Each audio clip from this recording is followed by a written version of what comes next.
y'all know how important that is. So I'm ready to go. No side effects thus far. So hopefully I can get through these next 3 hours in good spirits. And so we're gonna just get it going. I am going to need breakout privileges because we're going to be setting up breakout rooms all throughout.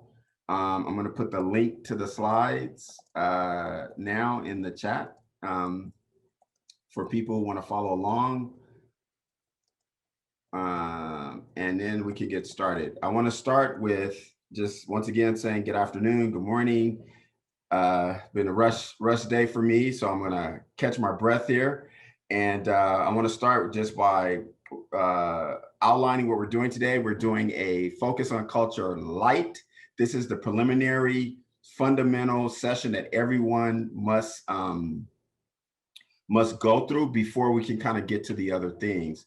I was with your CISA group, CISA #1, all day yesterday. We were together from 8 to 3, and we sort of did this session, and then we did an afternoon session with folks from all over Wisconsin in that #1 region. So I'm glad to continue my time with you here in Wisconsin. The plan was to be there in person and kind of go from one to the other one day and then the next day, but we have something else in mind. So this is a 3-hour session. But for the Zoom room, we are going to make it 2 75-minute chunks and then take a break in the middle. I found that to be very good for people, so that we're just not sitting here for over a long time. So people really appreciate that break in the middle. So that's what we're going to do. I will make up for the time that we lost, no worries. But I do want to start off with an affirmation. Affirmations are very important in cultural responsiveness. It's a way that we send the message to our students that what's going to be the vibe, the energy, the kind of tone of our work together. And so I always promote affirmations. The affirmations kind of come in categories. I'm only going to do one with you just to set the tone, set the vibe, set our energy. And that is the category is no matter what we're going through, it's going to be okay. No matter what we're going through, it's going to be okay. And so I need to set that tone with you. Another way of saying it, the sun is shining even on a cloudy day. Our students need to hear that message, especially now. Another way I'm going to give it to you is a quote that Dr. Martin Luther King used to say all the time. The stars are the brightest when the sky is the darkest, right? And so we want to make sure that our students hear that message. So I tell all teachers, this is the first thing your students need to see, no matter if they're in the room or the Zoom, they still need to see this, right? And I'm gonna ask you to do it right now. I'm gonna ask you to do it right now with me. And that is, I need you to tell your faces that you're happy. Just do that for me right now. Tell your faces that you're happy. There you go. There you go. Some of you are struggling. Some of you are struggling. I need you to tell your faces that you're happy. Come on, let me see it. Let me see it, right? That's what we need. Students need to see that. That is the first thing they need to see. And that is, folks, an affirmation. That simple smile says, today is going to be a good day, boys and girls. Today, we're going to work through whatever we need to work through. There's a lot of confusion and chaos. I can speak for my home district, LA Unified, which is going back. Well, the elementary went back this week. Secondary is going back in a couple of weeks. And just from talking to teachers, there's a lot of confusion around hybrid and who's going to be in person and who's going to be in front of you and where the kids going to play, right? Our students need to see that we got it together, right? Our students need to see that we're going to be resilient as the adults. There was a New York Times study that came out was a report on a study that came out in the New York Times this weekend, basically saying that there's a lot of talk about academic loss and all the things the students have suffered, which are true, but the students will make it through if the adults show resiliency. And what that study is saying, that the kids are looking to us to be strong. So I'm trying to promote this first affirmation to everybody, that the first thing that your students see is we're going to make it through this. So I'm going to try it one more time, because some of y'all, you just didn't get it. I'm going to try it one more time. I need you to tell your faces that you're happy. I need you to tell your faces that you're happy there. right? Right. And we're going to send it. Now, I'm not, now some of you saying, well, I'm not literally happy. Okay. Neither am I. Okay.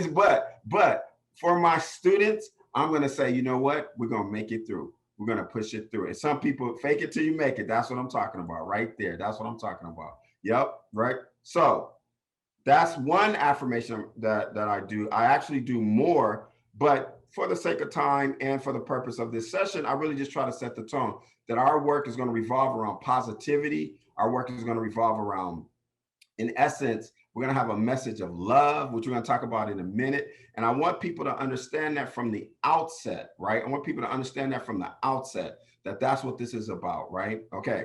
So we don't want teachers going in classrooms, whining, complaining, frowning, you know, talking the sky is falling, doom and gloom. That's not the message that our students need to hear, right? Even though it's tough times, and we don't want to ignore those tough times. So I'm going to share my screen right now. And again, whomever got the controls of the wheels of steel, I need you to make me co-host so that I can do the breakout rooms, which we're going to be coming to in a moment. So whatever we need to do that, let's make that happen. So this is a focus on culture light version. I have put the link to this in the slides. You should have a PDF. You should have a PDF that a PDF file, I mean, a PDF handout of this slideshow that accompanies it. Now, I won't match exactly. I want to let you know that it won't match exactly, but you will still be able to follow along. And I'm really only talking to the linear people right now. I'm really only talking to the linear people, right? We will also, I want to point out to you that we're going to be using extensive use of the breakout rooms. So we'll be mixing it up. That's why I need control. And then also, I want to let you know that I don't read the chat until you go into your breakout rooms, right? I gave up the whole multitasking thing a long time ago. I just said it's too much. So when you go to the breakout rooms, that's when I read the chat. So I just want to let you know that. I really, really prefer, because we are relatively small, that we can just unmute and ask questions and make comments. And trust me, you have plenty of opportunities to do that. Right? Those of you who don't know me, I'm an educator's educator. I've done it at all levels. I was a classroom teacher, professional development coordinator in LA Unified School District, right, where I am now here in LA.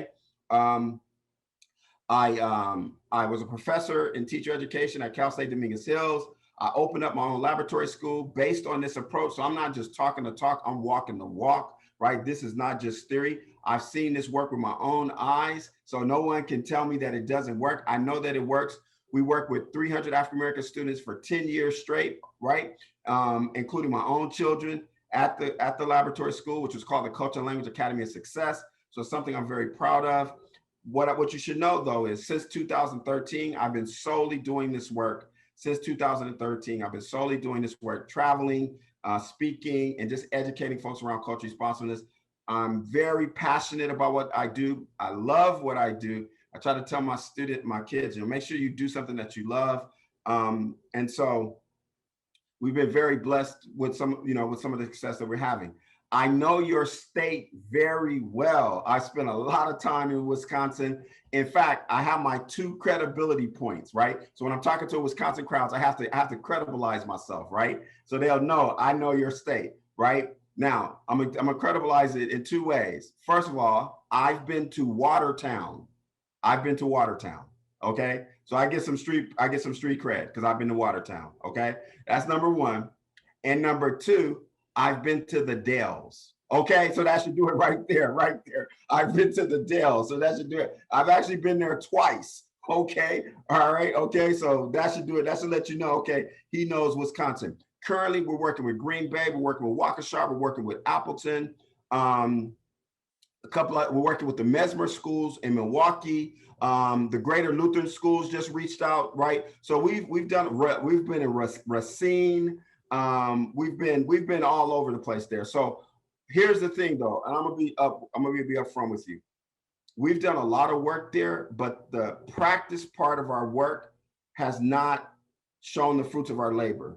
And so my focus post George Floyd, and now we're facing it with another situation, Dante Wright, is that we got to transfer this learning, this talking into practice. And so I'm nudging folks, like, we're not just doing professional developments anymore. If we cannot talk about doing the work, one of the things that I don't like about Wisconsin and a couple of other Midwestern states is that there has been a confusion with what it means to actually be doing the work, right? So if I haven't disappointed you yet, this might be the disappointing point right here. Reading books and doing book studies, that's not doing the work. Going to professional development, that's not doing the work, right? Putting together committees to study things, that's not doing the work. And we got to be clear on what we mean by doing the work. And I'm going to demonstrate that to you as we go through our time together today, because I don't want you to be confused about what it means to do the work.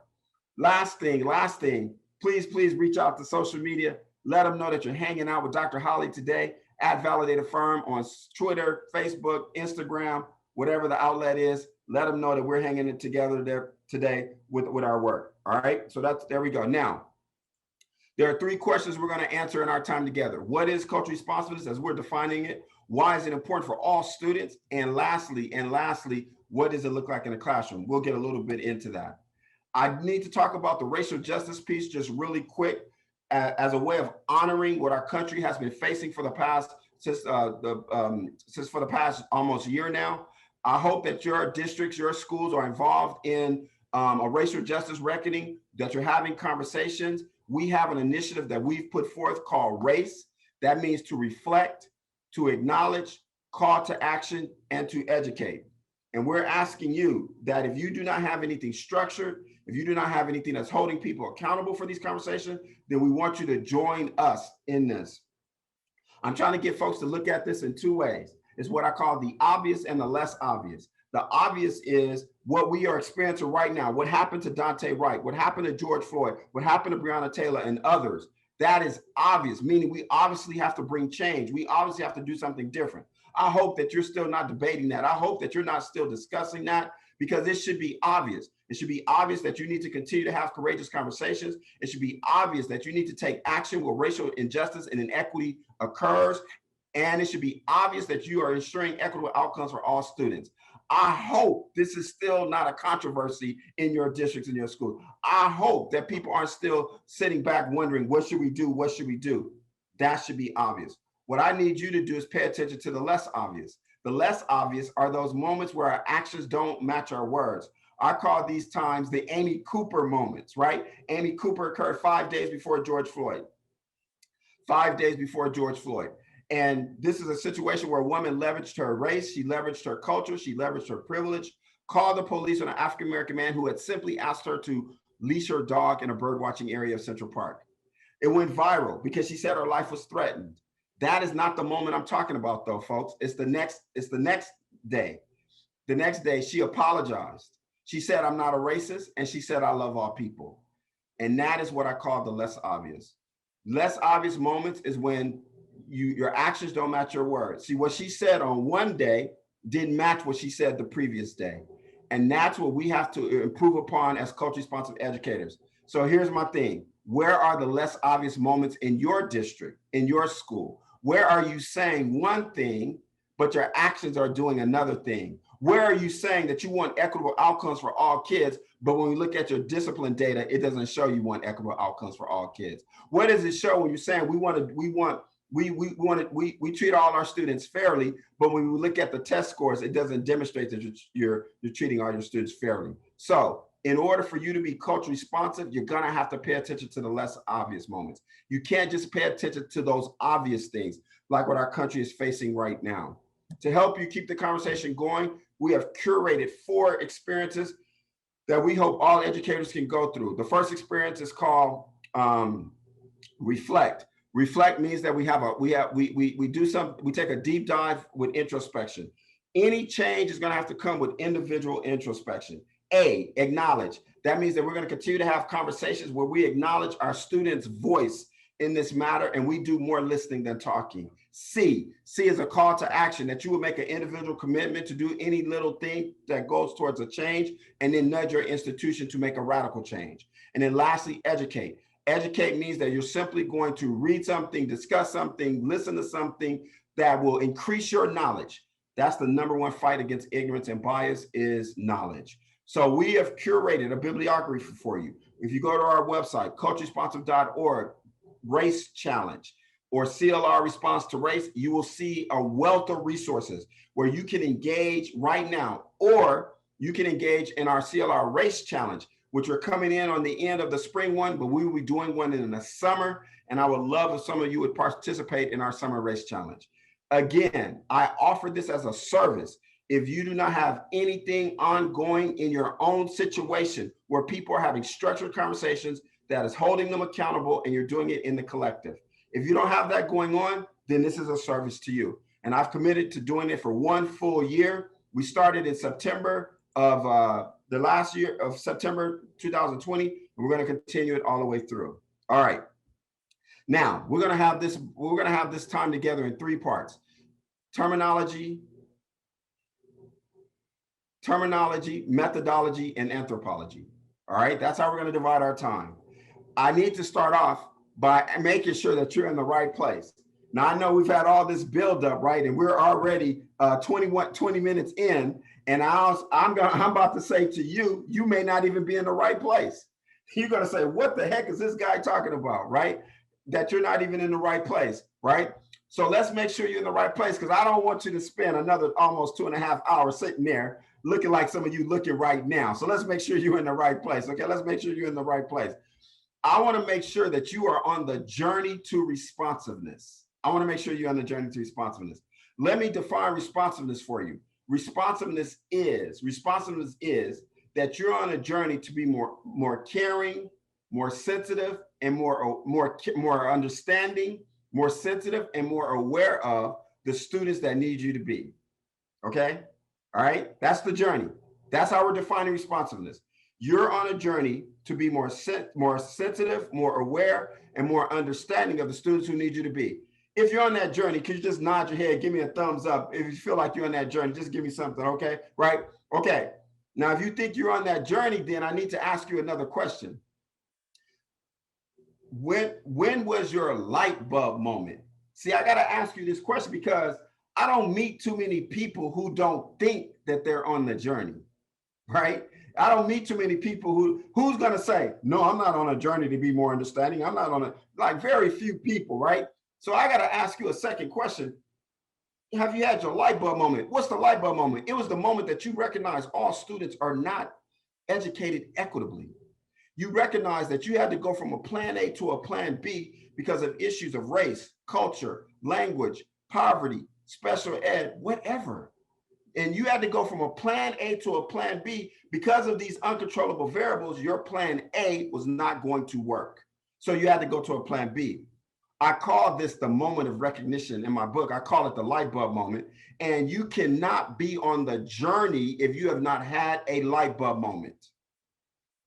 So I need to know that you have had your moment of recognition. So I'm going to ask you to share the year and where were you in your professional or personal space at the time that you recognize race, culture, language, poverty, whatever was a variable that was causing you to go from a plan A to a plan B.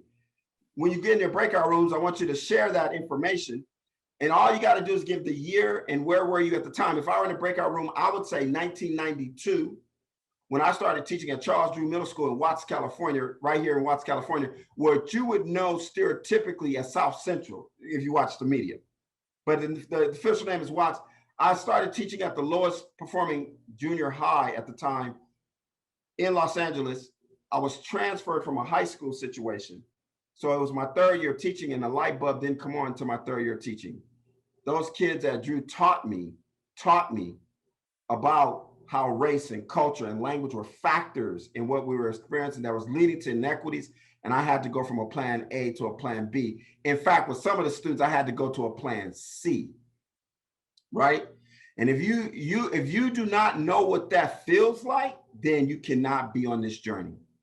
So I need you to share with your colleagues that you are on the journey. And then I want you to say, it began here. That was my slap in the face. That was my wake-up call. That was my Saul to Paul moment, if you swing like that, right? You got knocked off the horse, right? Because you realize I got to do something different.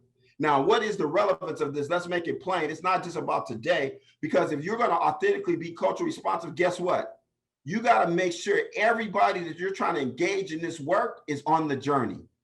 Because we're trying to work with a lot of people that are not on the journey, and it's getting us stagnated. So I encourage you to go back to your staffs and say, hey, are you on the journey to responsiveness? Have you had your moment of recognition? Have you had your light bulb moment? Because if they have not, they're going to be the ones pushing back. They're going to be the ones questioning you. They're going to be the ones saying, why are we doing this, right? They're going to be the ones who are always wondering, why do we keep talking about this?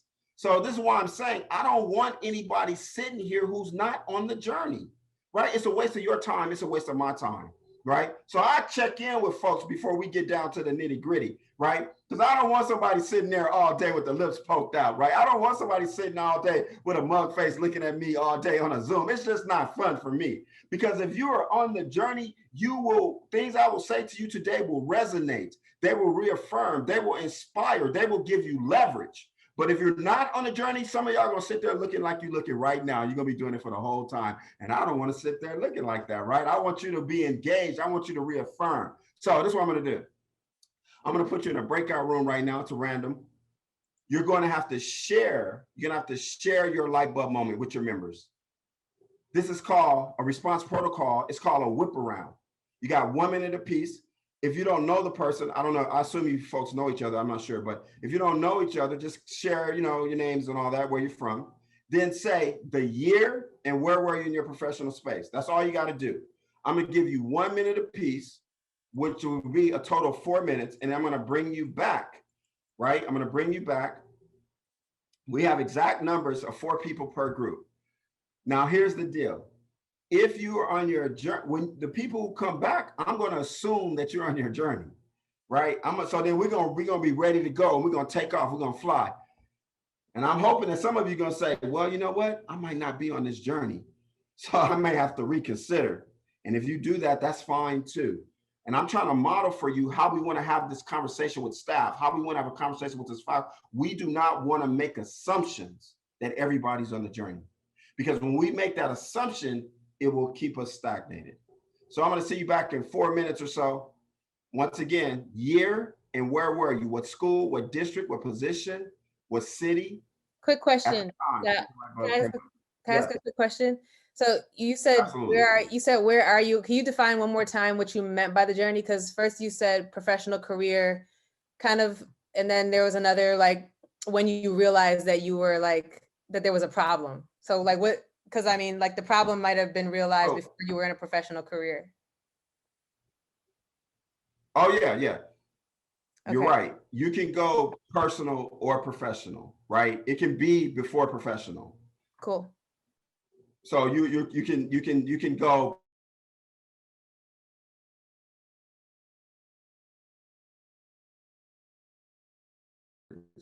All right. Okay, here we go.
Hello, we're in breakout rooms, introducing ourselves. So I'm just going to place you in a breakout room.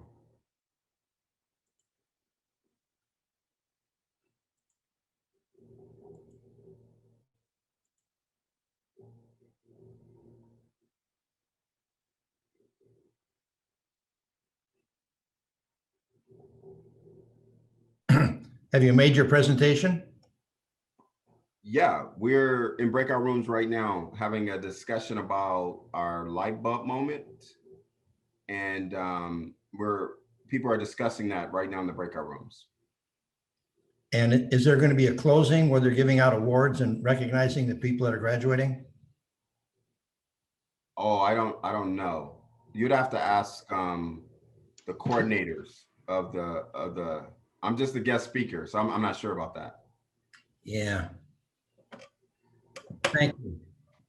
Yeah.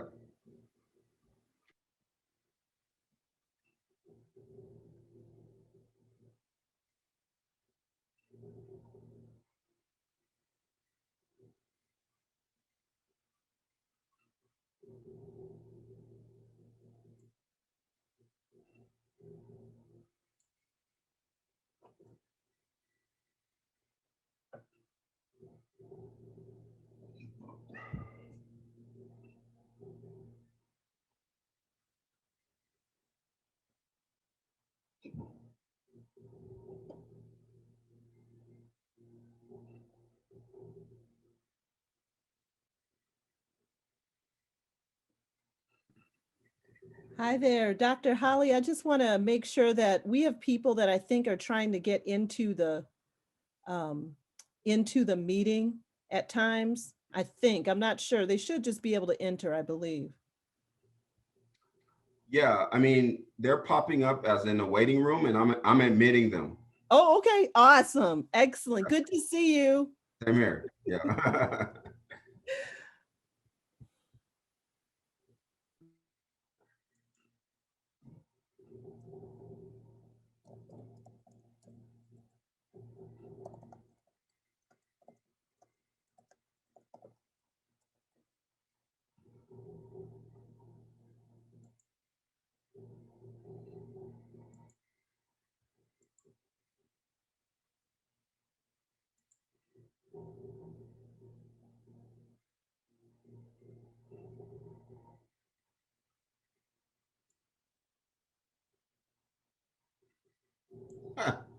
What you doing here?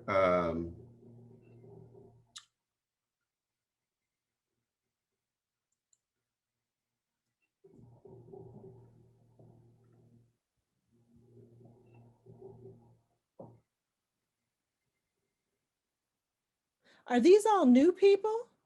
No, this is, okay, they're coming back. Got it. I just saw somebody from yesterday. I was going to say, I know you think that you have completely like done Wisconsin, but no, they're still showing up, Dr. Hollie. Okay.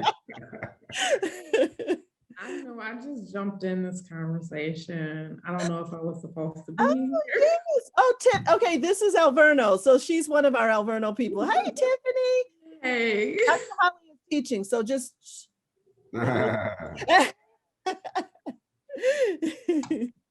You got All right.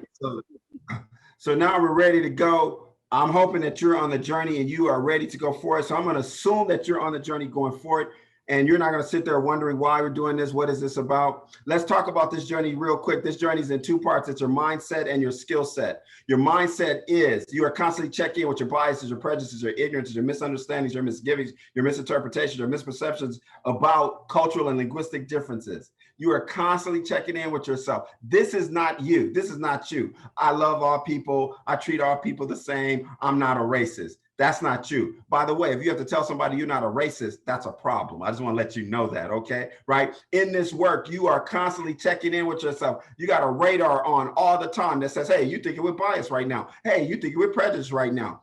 That's the mindset. Skill set. Skill set says that you always know that there's room for improvement. There's always room to grow. There's always room to be better in your abilities, your skills, your experiences, your techniques, right? You are doing what Carol Dweck called the growth mindset, meaning there's always room for growth. This is not you. I already know this already. I've been doing this since I've been teaching. I'm woke, right? By the way, if you woke, will you please go back to sleep? Right? We need you to go back to sleep and reawaken again. We don't need woke folks walking around. We need people who are reawakening, right? So this is your skill set is about a reawakening. And so that is the journey I'm talking about, folks. That is the CLR journey. It is your mindset and your skill set. we have a particular skill set that we focus on. It's called the pool of CRLR activities. It becomes the focus of our work because we are focusing on instructional practices and pedagogy. We focus around 4 instructional areas that are gatekeepers and gateways to success for our students. They are classroom management. They are academic vocabulary, academic literacy, and academic language. This is the skill set that we're trying to improve in this work. This is the skill set that we're trying to improve in this work. Now, there are 3 goals that you need to be aware of. There are 3 goals. Notice I'm not going to throw out a student population, not yet. The first goal is to increase student engagement. That's right. That is the first reason why we're doing this. And we want to increase student engagement in 2 ways. Make sure all students have a sense of belonging. All students have a sense of belonging. I'll say it again, all students, not one population or another population or another population. All students. Number 2, we want the students to be locked into the pedagogy of the classroom. We want the teachers dancing with their students instructionally. That's right, I call it a dance. And the students and the teacher are in rhythm together. They're dancing together, right? Toe to toe, not toes on toes, right? They're not off beat, right? And so you have to ask yourselves, are our students in rhythm? Are they in rhythm with the teaching that's going on in our district? That's why we do this work. Second reason is that, and we look at engagement through a very precise lens, folks. I want to let you know that, using the research of folks like Robert Mazzano, using the research of like this book right here, 17,000 Visits Can Be Wrong, what gives us 8 categories that we have to check off to see the level of engagement. When you take a deep dive into those 8 categories, you'll see they're all connected to cultural responsiveness, right? So we're not just doing a subjective, random kind of thing with engagement. We have a particular way that we're looking at it. Second reason is that we want to deal with inequities. That's right. Our students our schools have inequities. There are things happening to our students that are unfair. And when we are culturally responsive, we're able to come together and talk about those inequities, right? We're able to come together and talk about those inequities in a way that we begin to bring change. This is where I first get to know you as my audience, to see how courageous you're going to be, to see if we have a safe place and space to talk about it. I want to hear about some inequities that are going on in your sites. I want to hear about some inequities that are going on in your places, right? But you have to use my sense frame. My sense frame is our students are being treated unfairly because, and then you only have 2 sentences, right? This is going to be a voluntary response protocol. This is going to be a voluntary. I'm going to ask just 2 people to offer an inequity that your students are facing. And I want you to use my sentence frame. This is my first assessment to see how honest you're going to be, how courageous you're going to be, and also how articulate you are. That's why I'm only giving you 2 sentences, because I don't want you going on and on to the break of dawn. We ain't got time. That's part of the problem. Some of you standing before the people and you're not articulating it. You start going on and on to the break of dawn. You get lost in the words, reminding everybody that you're in a master's program. People don't want to hear all that. All they want to know is, what do we need to do to help our students? What are the inequities that we are dealing with? So let me see. I just need 2 people to do it. This is a voluntary. All you have to do is raise your hand, or you can just unmute and then give us the inequity using my sentence frame.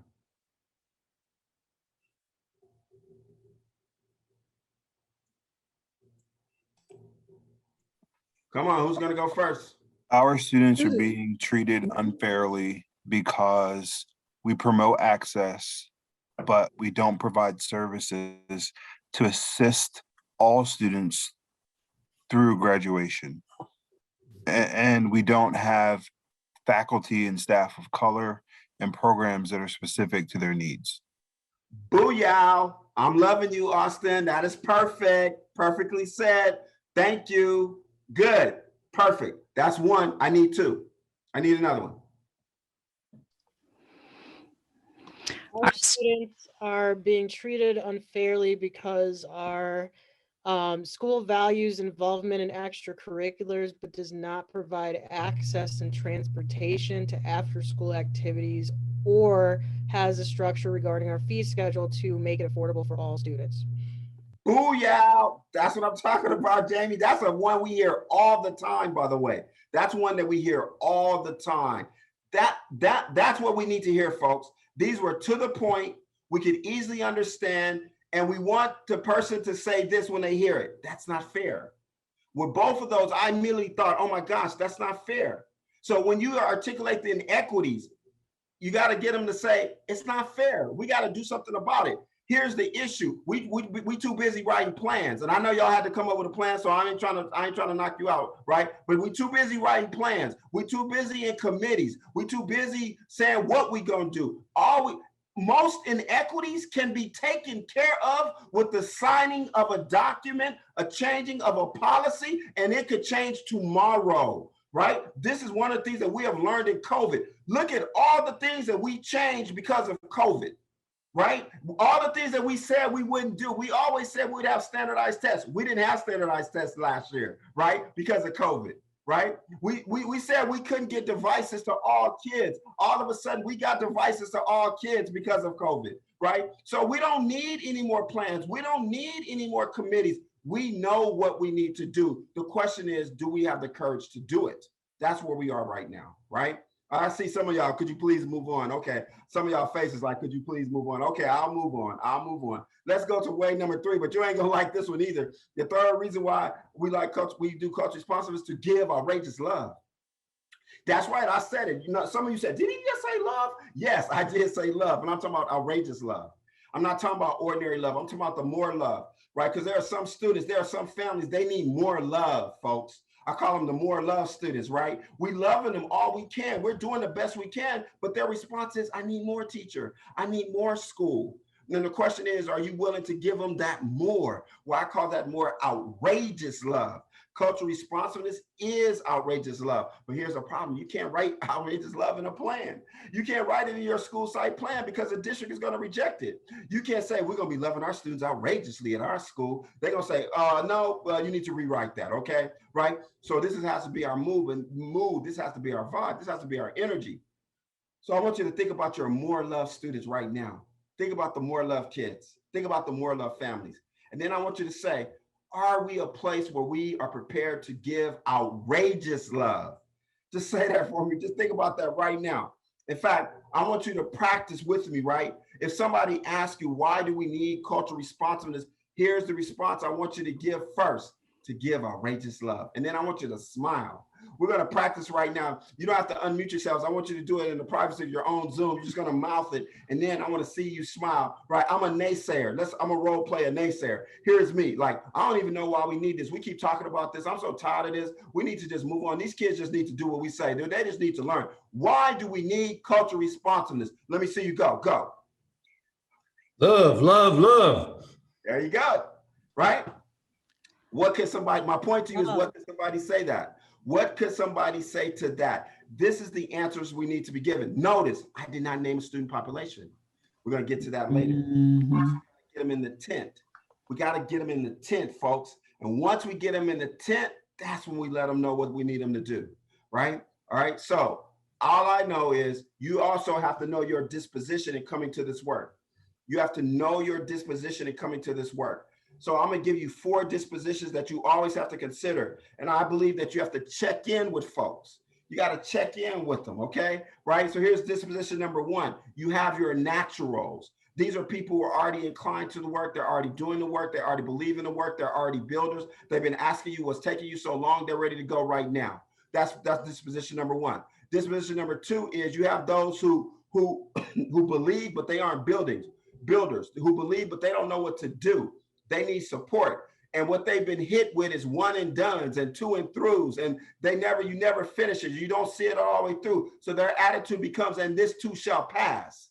But they believe. That's group number 2. Group number 3, you're always going to have the ones who are on the fence. You're going to have the ones who are hesitant. They need to see more, hear more. It's your job to provide them models. It's your job to show them what this is going to be. And then you have group number 4. I call them the resistors with a capital R. That means that they don't believe in the work. They don't believe in the work. They're going to be status quo. They believe that the status quo is the way to go. They believe in the traditionalism. If it ain't broke, don't fix it. That's their attitude. And so what we have to understand is that we're going to leave them alone. We're going to leave them alone. That's right. We spend too much energy on the resistant. I'll say it again. We spend too much energy on the resistant. Give me any situation where you're going to beg somebody to dance. Have you ever been at a party and then somebody don't want to dance? You don't sit there and say, come on, please, come on, please, come on, please. You say, forget you then. I'm going out to the dance floor. That's what we need to do with this work. We need to say, forget you then. I'm about to go show some outrageous love. So I want you to quit worrying about the resistors. Let them be. All you need is 60 to 80%. I tell principals when I talk to them, principal, can you get 60% of your faculty to buy into this work?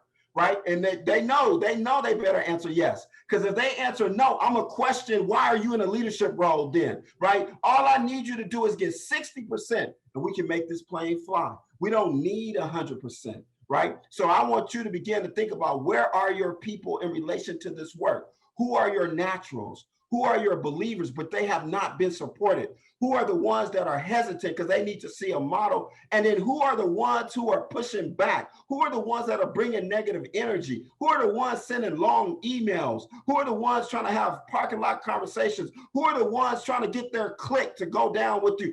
And I'm saying, when you identify them, leave them alone. Let them know we need a control group anyway. Tell them we need a control group for this work. I need a comparison group of some classrooms that's not going to do it. So then I can show that the classrooms who are doing it are being effective. So I'm going to put your class in the control group. That's what you tell them, right? But you gotta get them to self-identify, right? And stop begging. You shouldn't have to persuade anyone for outrageous love. You shouldn't have to persuade anyone for outrageous love. All right. So think about where your people are in relation to this work. Now, let's talk about what is cultural responsiveness. Let's talk about what it is. First of all, folks, it's not the same as equity work. Let's be clear. We have, in our institutions, we have conflated equity work with cultural responsiveness. Equity is an umbrella term. Every district in this world today, even Watertown, should have an equity department, an equity coordinator, an equity liaison, an equity cubicle, someplace where the issues of equity are dealt with. So do not confuse your equity work with CLR. Now the question is, how have you defined CLR?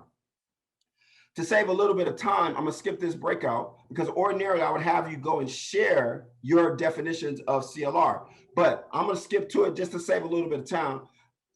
I want you to know your brand of cultural responsiveness. See, Wisconsin, you are in the hub of the godmother of this work, Gloria Lansing Billings. But even in Wisconsin, there's a lot of confusion about what cultural responsiveness is. Even in the hub of the godmother, everybody and their mama trying to be culturally responsive. Y'all put culturally responsive on labels on everything. You got culturally responsive departments, culturally responsive this, culturally responsive that. And here's the deal, ain't nobody culturally responsive, right? So we can't go for the okie doke, right? You got to make sure you know your brand. Just like you got your brand of water, you got your brand of juice, you got your brand of whiskey, you got your brand of tequila, you got your brand of, will you please nod when I get to your drink? Will you please nod when I get to your drink, right? Just nod when I get to your drink, okay? Right? So then you need to know your brand of CLR. So I want you to understand the brand that we're bringing. Our brand turns the wheels of instruction. That's our goal, is to turn the wheels of instruction, right? The C stands for culture, the L stands for language, and the R stands for responsiveness. Our brand is called CLR. It's not CRP, it's not CRT, it's not CPR, it's not CST, it's not CSP, it's not CCC. I'm giving you all the acronyms. This one is CLR, culture, language, and responsiveness. There is a book definition for the academics in the room. Some of you are academics and you're saying, well, do you have a definition? Yes, I do have a definition. It's in the book, but I don't like definitions. I like for us to think, be able to look at it in different ways. CLR is going to where the students are culturally, linguistically, for the purpose of bringing them where they need to be academically. That's what we're talking about. CLR is the opposite of the see-consume approach. Note to self, it is meant to disrupt traditional schooling. It is meant to disrupt traditional schooling. That's what it is. So if you can't do cultural responsiveness, if you're not trying to disrupt traditional schooling, it revolves around 4 magic words: validate, affirm, build, and bridge. 4 magic words: validate, affirm, build, and bridge, right? We call it VAB for short. Validate and affirm means that we make legitimate and positive that which institutions, mainstream media, social media, research, and schools have made illegitimate and negative about our students' cultures and languages. So to be a CLR educator, to be a culture responsive educator, you must provide the counter narrative for these students. You have to tell them, you are not what Hollywood says. You are not what the news says. You are not what the research says. Right? That's what you have to do. You have to validate and affirm them culturally and linguistically. And don't forget the and. At the same time, you got to build and bridge. That's right. You got to give them the things that they will need to have success as they navigate through this system. That means they got to be able to read, folks. That means they got to be able to write. They got to be able to do math. That's our goal. So we have to validate, affirm, build and bridge. How do you validate and affirm? Well, you got to talk to the students differently. No punitive, consequential, or negative language around cultural and linguistic behaviors. No more. No punitive, consequential, or negative language around cultural behaviors. No more relating to our students in simple ways where we talk about their liabilities in sympathetic ways. No more low expectations. We're going to build on cultural assets. We're going to have high expectations for our students. We always talking about what the students don't have, what they don't bring, what they're not, what they're lacking. No more. We're breaking up with low expectations. I want you to say it right now. Let's break up with low expectations. Our students can achieve. We got to have high expectations for who they are. So we got to know their cultural assets so we can build off of those cultural assets and build strong relationships with our kids.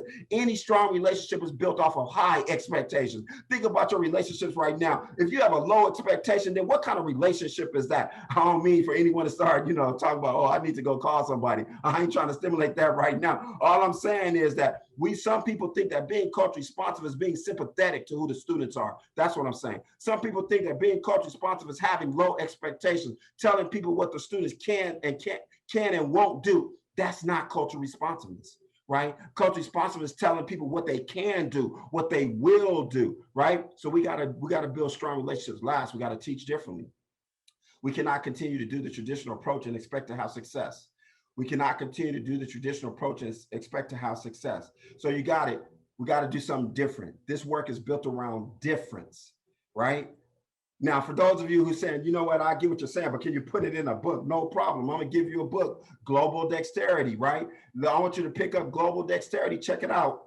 Published in 2013 by a Harvard professor named Andy Molinsky. Some of you may be more comfortable with that than with me. That's fine. I don't care. But Andy Molinsky talked about it in his book called Global Dexterity, and he described what I'm describing to you. He described what I'm describing to you. He called it Global Dexterity, and this is how he defined it. Learning to adapt your behavior across cultures, no matter what culture you come from, what culture you're going to, or the situation you find yourself in.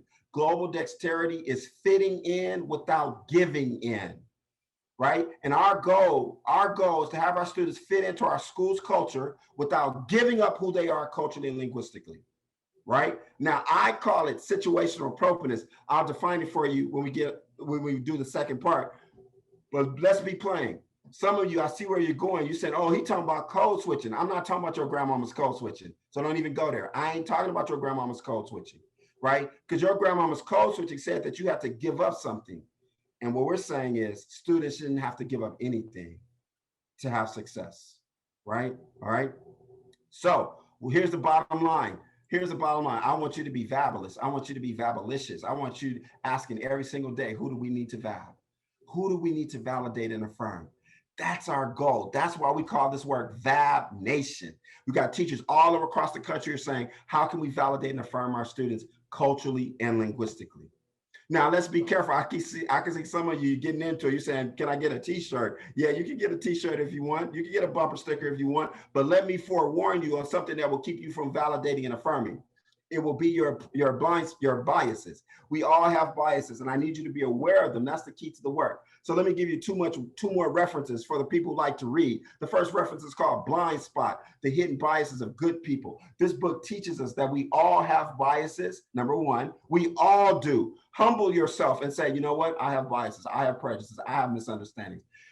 Second part, we are unaware of them. That's the problem. We are not even aware of them. Last part here, they are the hidden biases of good people. We think just the racists have biases. We think that the bigots have biases, but we all have biases. Let me give you a second book to pick up. It's called The Person You Mean to Be, The Person You Mean to Be, right? This book teaches us that we need to stop trying to be good and just accept the fact that we are going to be goodish. Right? We need to accept the fact that stop being good and we need to be goodish. It's saying that it's not enough to be a believer. The bottom line is a lot of you are believers, but the question is, are you builders? Are you builders? Are you taking action? Are you giving practice? Right? This is where we need to go. And so this puts the focus on the fact that we all have biases. I'm going to help you look at it in a different way by looking at what we call my 3-step mnemonic. Check your filter, question your BS, and then listen to your deficit monitor. Yes, we all have deficit monitors that tell us when we are thinking with bias. And all we got to do is listen to it. That's what separates us from the racists and the bigots. But first, you always got to check your filter. You got to say, where's this information coming from? Then you got to question your BS. That BS stands for belief system, by the way. Be clear about that. All right, don't get it twisted. It stands for belief system. And so I need you right now to think about those times where you are having a first thought, but you're not having it's not your last thought. See, that's our humanity. See, we all have first thoughts, right? When you go to the store, the person's not wearing a mask. What's your first thought? Stay with me, right? You're at the gas station, right? Somebody's talking loudly. Let me give you a quick example. I was in Target recently, and this mom started calling her child to stop running around the store. Like 2, 3-year-old kid just running around the store. You know how kids do, right? And then she got loud. She got really loud, right? And then my first thought, I began to think of, I didn't see her, I only heard her. And when she got loud, I began to make an assumption of what race she was. I hope you're with me right now, right? Okay, I hope you're with me right now, right? And when she came around the cash register to chase her child, I realized that I was wrong. And see, I had already made an assumption. I'm not gonna tell you what race I thought she was, but because it's not important right now. But the point is, I caught myself, right? It was my first thought, but it was not my last thought, right? And so we all have to be aware of when we're having these first thoughts. I do it all the time. I have an omni-awareness about it, right? And I need you to do the same thing with this work, because if you cannot admit your first thoughts, you cannot validate and affirm. Last piece here. I'm trying to catch up, folks. Last piece here is, what is our methodology? And what I mean by what is our methodology, I mean is, how are we going to teach? Our focus is on pedagogy, not content. Note to self, we are content agnostic. We are grade level agnostic. We are focusing on how and why teachers do what they do. That means the physics teacher can do this work. That means the music teacher can do this work. That means the pre-K teacher can do this work. That means the 10th grade teacher can do this work. If you're teaching, you can do this work. We focus on the 4 areas, as I mentioned before, because they are gatekeepers. They lock our kids out of the system. And so we got to make sure that all teachers are responsible for these 4 instructional areas so that they can be gateways and not gatekeepers. So what we're trying to do is create an instructional range. Instructional range means that teachers will teach traditionally, responsively, and culturally responsively. So then we know they're meeting the needs of all students. That's right. And so they're meeting the needs of all students.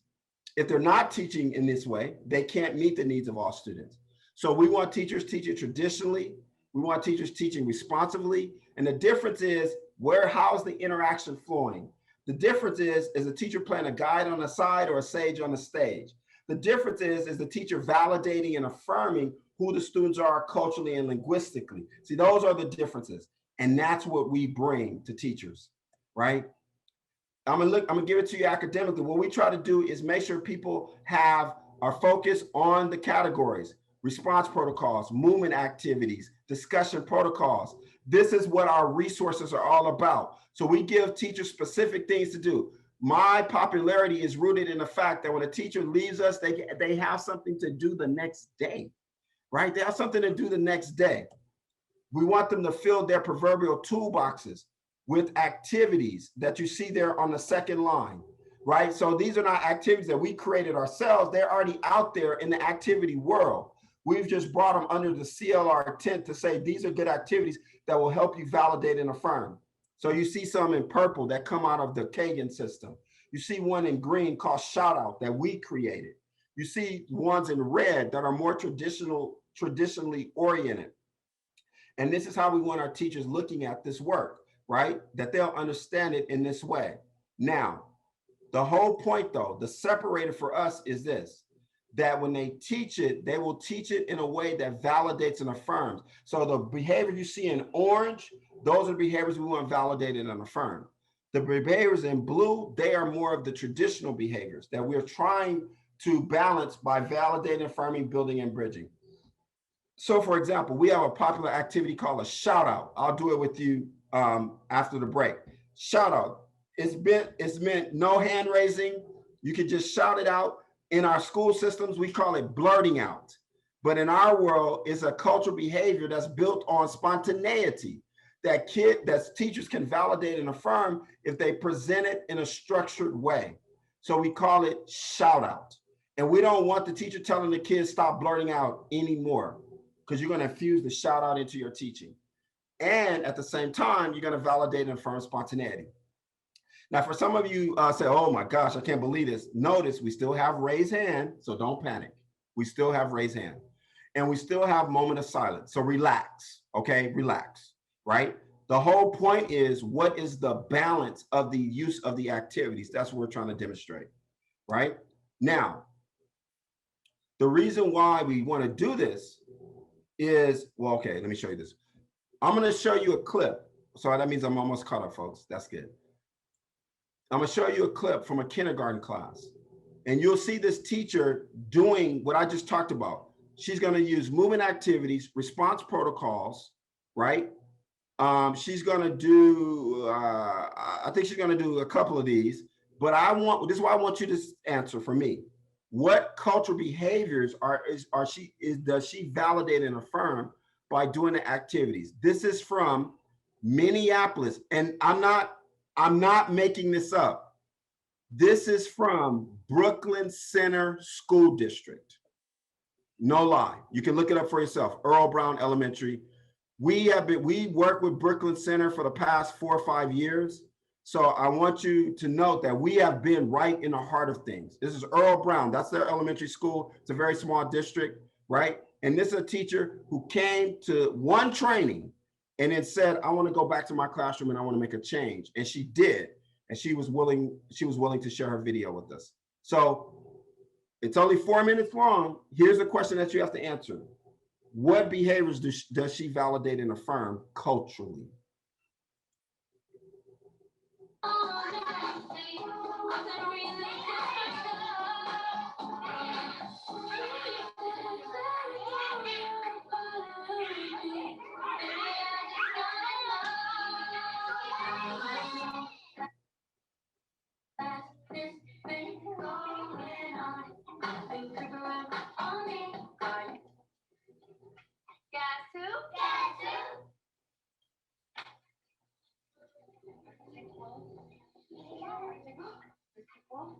Find your partner, hold their hand. Good job, girls. Oh, I love that you said caribou. You said it out loud, so you know what to do. Naomi found you. 5, you can do it. Look around, hold it up so your friends can see it. 4, you can do it. Oh, I see your partner's near you. 2. Mason, look, she's wearing pink in front of you. 1 and 0. So white and cayenne, you have a really hard one. Do you guys remember what it's called? Good job. Say musk oxen. Naomi, Lala, what do you have? Caribou. Caribou. Say caribou. Caribou. Harmony and Clariana, what do you have? Puffin. Puffin. Say puffin. Puffin. 1 more, and Digna and Mason, what do you have? Good job. You guys both said it? We're going to play 4 corners. Everybody hold their card to their chest and stand on your carpet square.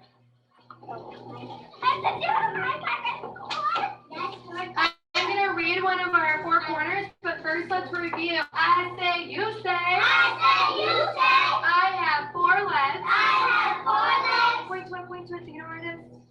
I can fly. I can fly. I have fur. I have fur. I live in the water. I live in the water. Is there always only one answer? No. Sometimes there's more than one. All right, here I go. I'm going to say something, and you look at your card and decide where you should go. And it's okay if you're not sure. You could always ask a friend for help. Sure. Fine. Look at your picture. You guys looking at your picture? I want you guys to go to a corner that matches your animal. So think about it. I'm going to go to 4 legs because mine has 4 legs.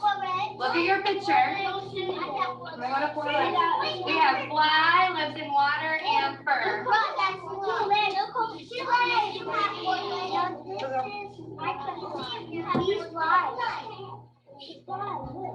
Edmund, can I see your picture, sweetie? Arctic hare. Does it have 4 legs? Is that a fur? Mac and cheese. Everybody green. All right, Digna, what do you have? Can you guys say it together? Very good. And a whale is where, Digna? Very good. Give him a walla walla whoop. Walla walla whoop. Leanna, what do you have? And, oh, good job saying the whole thing. Arctic fox. And what does an Arctic fox have? Bird. Give her a raise the roof. Raise the roof. Harmony, what do you have? It flies, and what animal is it? Puffin. Give him a roller coaster. Woo, woo, woo. Nice work. And Natalie, what do you have? I can't hear Natalie. Listen up. Ooh, Arctic fox. And what does it have, Natalie? Nice and loud. It has. Good. Scream it. Say it has 4 legs. I will take them back. Give yourself a walla walla whoop. Walla walla whoop. Great job.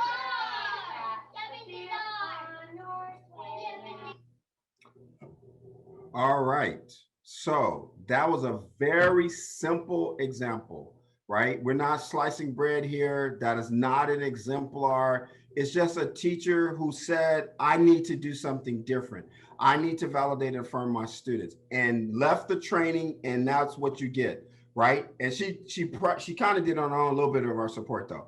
So now what I want you to do is I want you to consider, just without us going deeply into it, what cultural behaviors did she validate and affirm by what she was doing?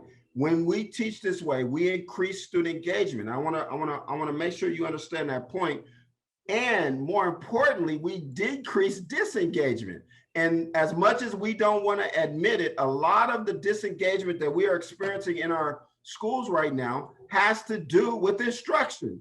We want to blame it. We want to blame it on behavior, so it will justify the discipline industry that we've created in our schools. All the positions, all the resources, but the reality is there needs to be more focus on what's going on with instructional practices that will increase engagement.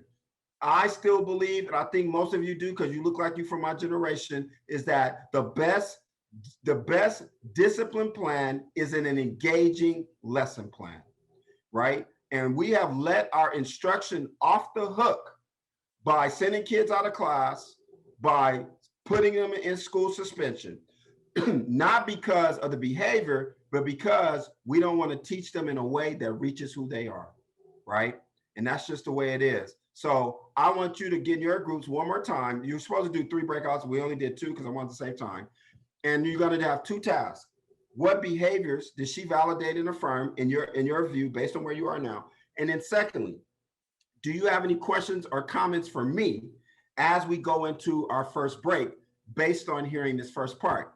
Now we're going to change it up a little bit. I want you this time to pick a spokesperson. I want you to pick a spokesperson because we're going to change from voluntary response to involuntary response. I'm going to randomly call on 2 groups. And when I call in your group, I'm going to say your names and you're going to tell me who your spokesperson is. And the spokesperson is going to give me the behaviors that your group talked about. And do you have a question or a comment, right? Once again, you're going to have 4 minutes and then I'm going to bring you back. Here we go.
It's me again, Dr. Hollie. I Hey. just put that, hey, I hope you're feeling okay. I Yeah. got my first shot 2 weeks ago and I ain't right yet. Oh, wow. Don't tell me that. So I'm just, yeah, that's not going to be your journey, just mine. Okay. So we do have college, Alverno College is in the house. A lot of these folks are in at Alverno. Austin, for instance, the gentleman, Austin, he's down in South Carolina, but he's in our doctoral program. Oh, And his dissertation topic has to do with African-American males and their success in the program that he's overseeing in the college campus down there. But anyway, I was just wondering if you could speak a little bit to how this impacts the adult learner, because you have pedagogy, but then you have andragogy. So as far as I understand, the brain is the brain, people are people, and the teaching and learning practices should be still in alignment with culturally responsive teaching. But if you no, can help those that are teaching kind of grown folks, got it. grownish folks. I mean, I'm teaching grown folks. So I know. I mean, what I try to do is I just try to model, and you know, what people are experiencing in the PD, we want people to experience in general. In general, but I don't know that most, because I teach grown folks too, but mostly people don't pick up when you're modeling for them the Right. practices that you are teaching. And for Right. me, that's a little counterintuitive, like, well, why would I? But okay. So I think that just to bridge that, like, so do you feel engaged? You know, are people feeling engaged? Are they feeling like they are participating, that this is speaking to them, and that you are exactly doing that? Like, but I don't know if everybody picks up on that as easily. You're right. You're right. I can make it plain. And just so you know, I see everybody in the house. Like I see Wauwatosa. I know you spend time in Tosa, Brown Deer. I mean, they just following you. So, Right. But these are people who have been with you for the whole time, correct? no, okay. So you have about, I would say somewhere in I'd say about 20 something, maybe 30 of these people were part of LACCS. The rest of your 63 people are coming in because they know you're here. Oh, okay. You All see what right. I'm saying? So you do, it's no, only about a third of the folks are actually my people. Got it. The rest are people who are, you're Pied Pipering from all over the state. They're just, Okay. They're crashing the party. they paid Jill. Okay. All right. All right. I will bring them back. Okay. Jill brought them in. Yeah. Okay.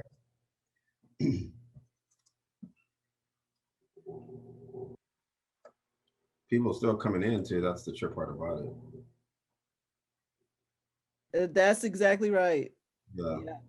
I think people are texting people.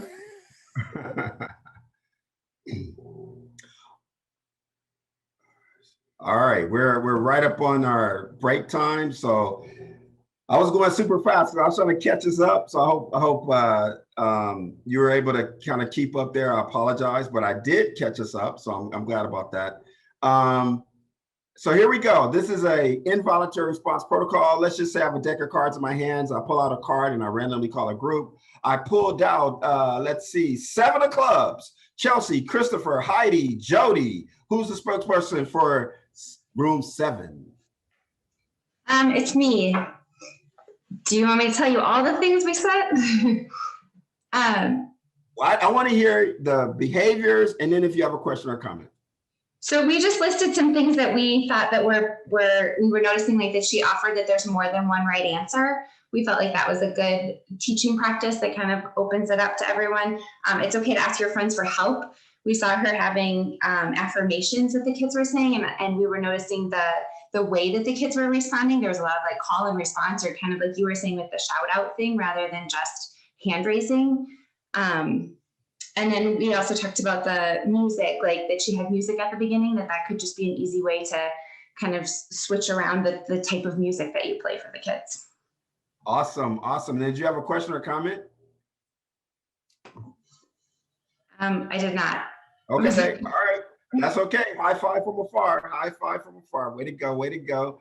All right, let's hear from Room, let's see here. Let's go to ACEs. Room 11, Andres, Kathy, Julie, and Lauren. Dang, we didn't even get to pick somebody out. We were just having a good discussion. So apologies. And if anybody from group 11 wants to jump in, please do.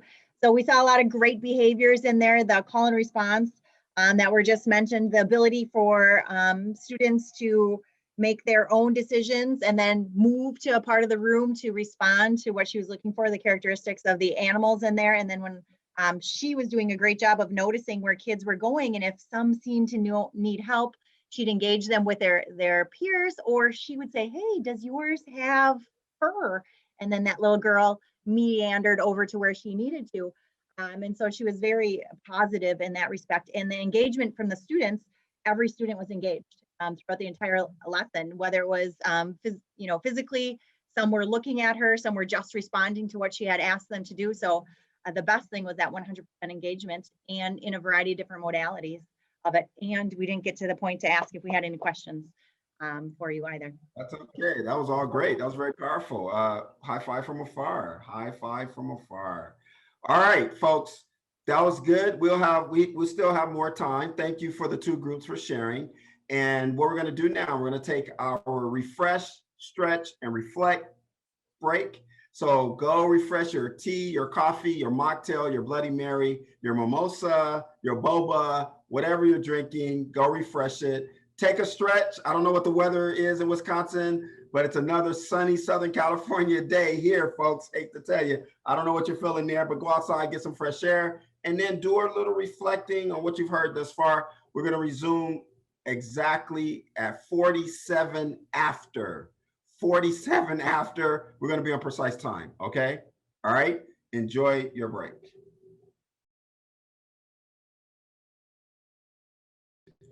All right, folks, we're going to get started here with our second half. What I always like to do, since you had some time to refresh, stretch, and reflect, is just to see if there are any questions or comments coming back off of break that we can address now, because your group wasn't called upon the first time, because we did a voluntary response protocol, right? So we did an involuntary response protocol. So I do want to now open it up, just because maybe something crossed your mind while you were breaking, before we officially start our second half. Were there any questions or comments? You can simply unmute yourself and I'm fine with that. Okay. Hi, Dr. Hollie. I wanted to jump in quick with a question. That video was fantastic, and it was great to affirm some of the practices that are clear to see in the classroom. If you were evaluating that teacher, obviously the feedback you'd want to give would be to affirm all the great things. Would there be any next steps you would share with that teacher? Oh yeah, absolutely. That's a great question. So we do provide technical feedback. I think that the three things that we did actually point out to her was related to, she was probably trying to do too much. Like she was trying to do too much. So I would want her to take, take a couple of things off. I thought that we try to get people to use the call and responses for very strategic reasons and not just kind of randomly, which she did, but not consistently all the way through. So we want to encourage so that the call and response signals to the students exactly what you want them to do. And again, she did a pretty good job of that, but we would just want it to be consistent. And then I thought we wanted her just with some of her directions, but again, the little guy. So with the four corners. Now, four corners is a very challenging activity, even with adults. It's hard to get people to go to four corners, let alone 4 or 5-year-olds. So it might have been something that she might have done kind of step by step, but she got a lot of points because she was trying stuff that was, pretty challenging, pretty advanced for us. So we give her a lot of credit there. But so I think those were actually the 3 feedback that we gave her from the actual lesson. Great question. I saw Lynn or Lydia, let me see. I had a question. So the campfire discussion, in brief, it's really about people putting thoughts in the middle of the table, like in a campfire, and then people randomly pulling the thoughts out of the fire and then having a discussion about it. And then you just kind of go around and everybody has an opportunity to engage because they put thoughts into the campfire, quote unquote. So that's the format of the campfire discussion. Hey, cutie pie. Hi. Anyone else? Questions, comments before we move on? All right, well, let's get it rolling. We're going to now go to our second part, which is going to take us a little bit deeper. And what we're going to find out here is first, that we understand the differences between race and culture. Because if we do not deconflate race and culture, it's going to cause a lot of confusion in our work. We have to be clear that when we say culture, I cannot have you thinking race. It'll cause a lot of confusion, right? So I'm going to actually learn some more things about you and at the same time see if you are confused about race and culture. So I'm going to ask you to tell me, actually your group members, 2 things about your identity, your racial identity and your ethnic identity. Your racial identity is you're going to identify yourself and you're going to give me a behavior that goes with your race. That's it. And then you're going to identify your ethnic identity, which we're saying is your home culture, right? Your home culture, your heritage, if you will, and a behavior that you do because of your ethnic identity, where you were raised and who raised you. So it's only a 4-word answer. Here are the rules, though. There are 2 rules that you must follow. Rule number 1, you cannot say human. That's cheating. Do not say human. That's cheating. Rule number 2, you cannot use the same word twice. You cannot use the same word twice. You must literally use 4 different words. Now, again, the reason why we're doing this is because we want to make sure that you understand the difference between race and culture, right? Also, we want to pull on the fancy researchers who say, if you know who you are culturally, you are more likely to be culturally responsive. That's right. If you know who you are culturally, then you're more likely to be culturally responsive. Why? Because you will be able to relate. What's our academic word for relate? Empathy. That's our academic word for relate, empathy. So the researcher is saying, if you know who you are culturally, then you will be able to have empathy, right? Right. So that's another reason why we're doing this. We don't want educators being confused about who they are culturally. I don't want a teacher standing before his kids telling them, I don't have a culture, kids. We do not, that's the wrong thing we want to say, because then the students are going to say, well, how can you relate to us if you don't have a culture, right? So this is not what we want the teacher saying, right? In fact, if some of you are just saying, I wish this guy would just get to the punchline. If some of you are just saying, why we got to, this guy would get to the punchline, then I'm going to get to the punchline for you, okay? You can just go ahead and start your jog. You can go jogging right now. You ain't got to wait till 3 o'clock. You can go jogging right now, right? Let me give you the punchline right now. Here it is. Here's the premise of cultural responsiveness. Before I can love you, who must I love first? Myself. Before I know your culture, whose culture must I know first? My culture. See, that's the premise of it right there. So go jogging. Go ahead, go jogging, right? You got the premise of it right there. So we want to do an activity where you can show me that you know who you are. And that'll really show me that you have potential for culture responsiveness. We're going to recreate the rooms, folks. So you're going to be hanging out with new folks, right? And we'll be mixing them up a little bit. So you'll have new people. Once again, if you don't know the folks, introduce yourself, say hi, where you're from, and then just give the 4 words: race, behavior, ethnic behavior. That's it. Each person will have about 1 minute or so, and I'll bring you back in 4.5 minutes. This is called separating race from culture. All right, now, I hope that I just caused a lot of confusion. That's what I hope. I hope I just caused a lot of confusion, because that was my intention. My intention was to cause a lot of confusion. I wanted you to go into your rooms and say, I'm confused, because then you're only doing what our society does, where we are confused about race and culture. But I needed you to recognize it for yourselves, because if I would have called you confused, some of you would keep looking at me like you're looking at me right now, right? And I didn't want to mess that up. So I said, let them go in the room and say they're confused rather than me call you confused. Now, this is important because you need to recognize that our society confuses race and culture, and it causes bigger confusion. So we cannot conflate the two. Otherwise, we're going to be confused. So when I say culturally responsive, I don't want you thinking race. So I had you answer the questions about your identity. Now, here's the beauty of it. I'm going to tell you your behavior for your race. That's right. I'm going to give you your identity. I would look a little more excited about that if I were you. You're about to find out who you are. You were not expecting that today. Oh man, I would just be way more excited if I were you. I'm about to give you the behavior for your race. That's right, folks. I got skills like that. I got skills like that. I can tell people their behavior for their race. You know, this is really cool. I was doing a stint in Vegas, right? Yeah, I was that guy. I was the guy with the sign that says behavior for your race, right? And people would walk up to me, tell me their race, and I would give them their behavior, right? Yeah, that was me on the strip, right? Yeah, you were not, yeah, that was me, right? So now I'm going to bring it to you. I'm going to tell you the behavior for your race, right? Okay, no charge, right? But first, you have to give me the facial expression that you're ready for the answer. You have to give me the facial expression that you're ready for the answer. Let me see the facial expression. Let me see it. Come on now, because some of y'all been looking the same the whole time. Please change your face once every 6 minutes. Can you please change your face once every 6 minutes, okay? I can't tell if you a background or not because you never move, okay? All right, so here we go. You should have left it blank. It was a trick question.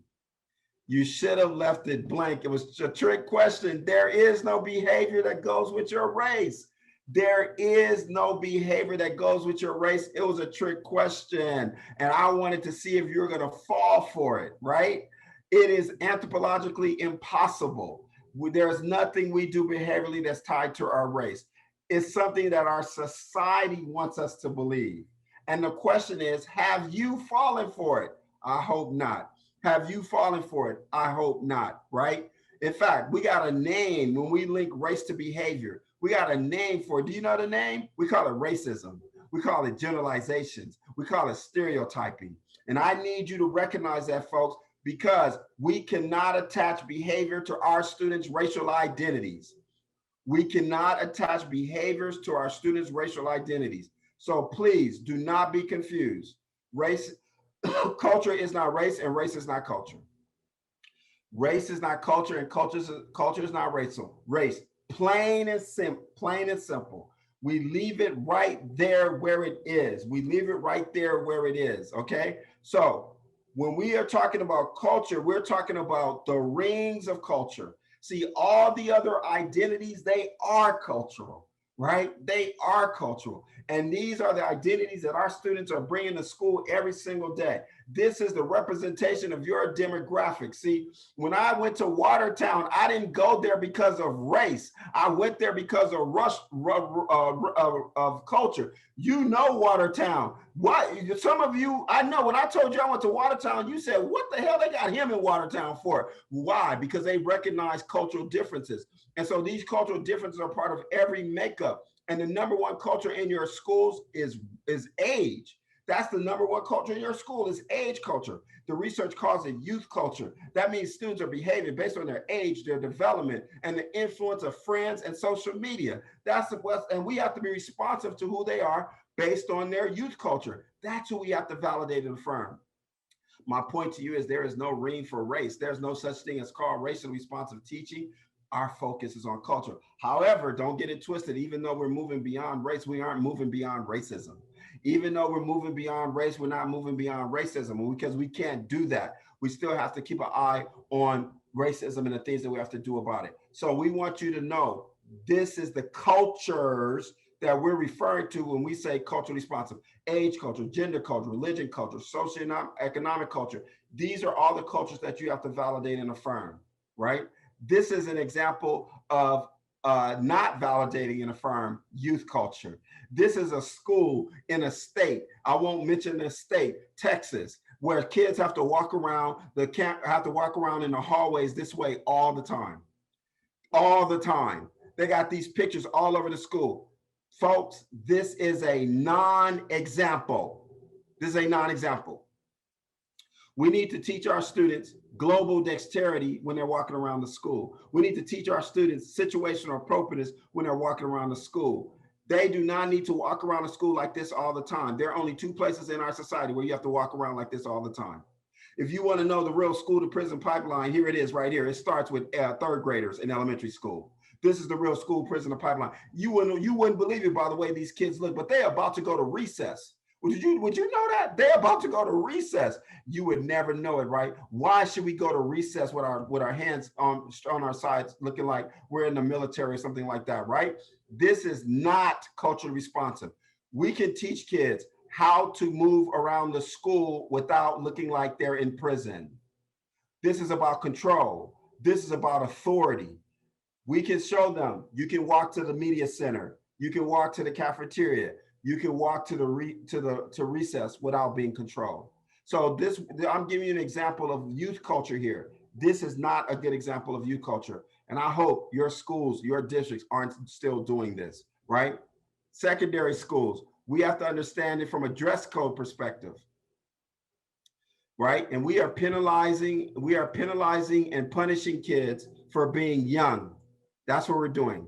We're punishing kids for being young, right? Sagging is related to youth culture, folks. We've made it about gangs, we've made it about race, but it's about people, young people, right? It's a fashion. And we are penalized, demonized students when all we have to do is teach them global dexterity with dress code, teach them situational appropriateness with dress code. We don't have to talk down to them, tell them they look like gangsters and all this other stuff. All we have to do is understand that they're looking at it from a youth perspective, right? You did it one time, did you not? Remember back in the day when you were wearing something that your family looked at you and said, you look crazy? Do you remember that? Right? Some of you look like you still got it on right now, if you want to be honest about it, right? But we won't go there, right? Okay. So now some of you are saying, oh, is what he's saying we're supposed to like let them sag at school? No, that's not what I'm saying. Okay. What I'm saying is we got to teach these kids situational appropriateness, that we don't have to demonize them. We don't have to penalize them. We don't have to consequence them for being young. Do you know there are schools that send kids home for dress code? We're trying to bust that out. I want you to go to Humanize My Hoodie, right? This is an organization that's trying to get schools to change their dress code policies, right? In fact, the hoodie should just be symbolic based on what happened to Trayvon Martin. The hoodie should just be symbolic based on what happened to Trayvon Martin. There should be no code that says no dress, no hoodies, just based on what happened to Trayvon Martin, right? So we want you to change this policies. This is a real placard from Flint, Michigan, by the way. This is a real placard from Flint, Michigan, where you can get a citation for sagging, right? And what we're saying is we're going about this the wrong way. We can get kids to pull up their pants in another way. That's what we're saying. All right. Okay. So you're probably thinking right now, you're probably saying, hey, Sharroky, if it's all about culture, then why do we keep talking about race? That's a great question. And I'm going to tell you why we keep talking about race. And it has to do with this gentleman, J.F. Blumenbach. But first, I want you to consider, where did you get your information on race? Where did you learn about race? What have you conceptualized by race that's controlling your filter that may be affecting your belief system?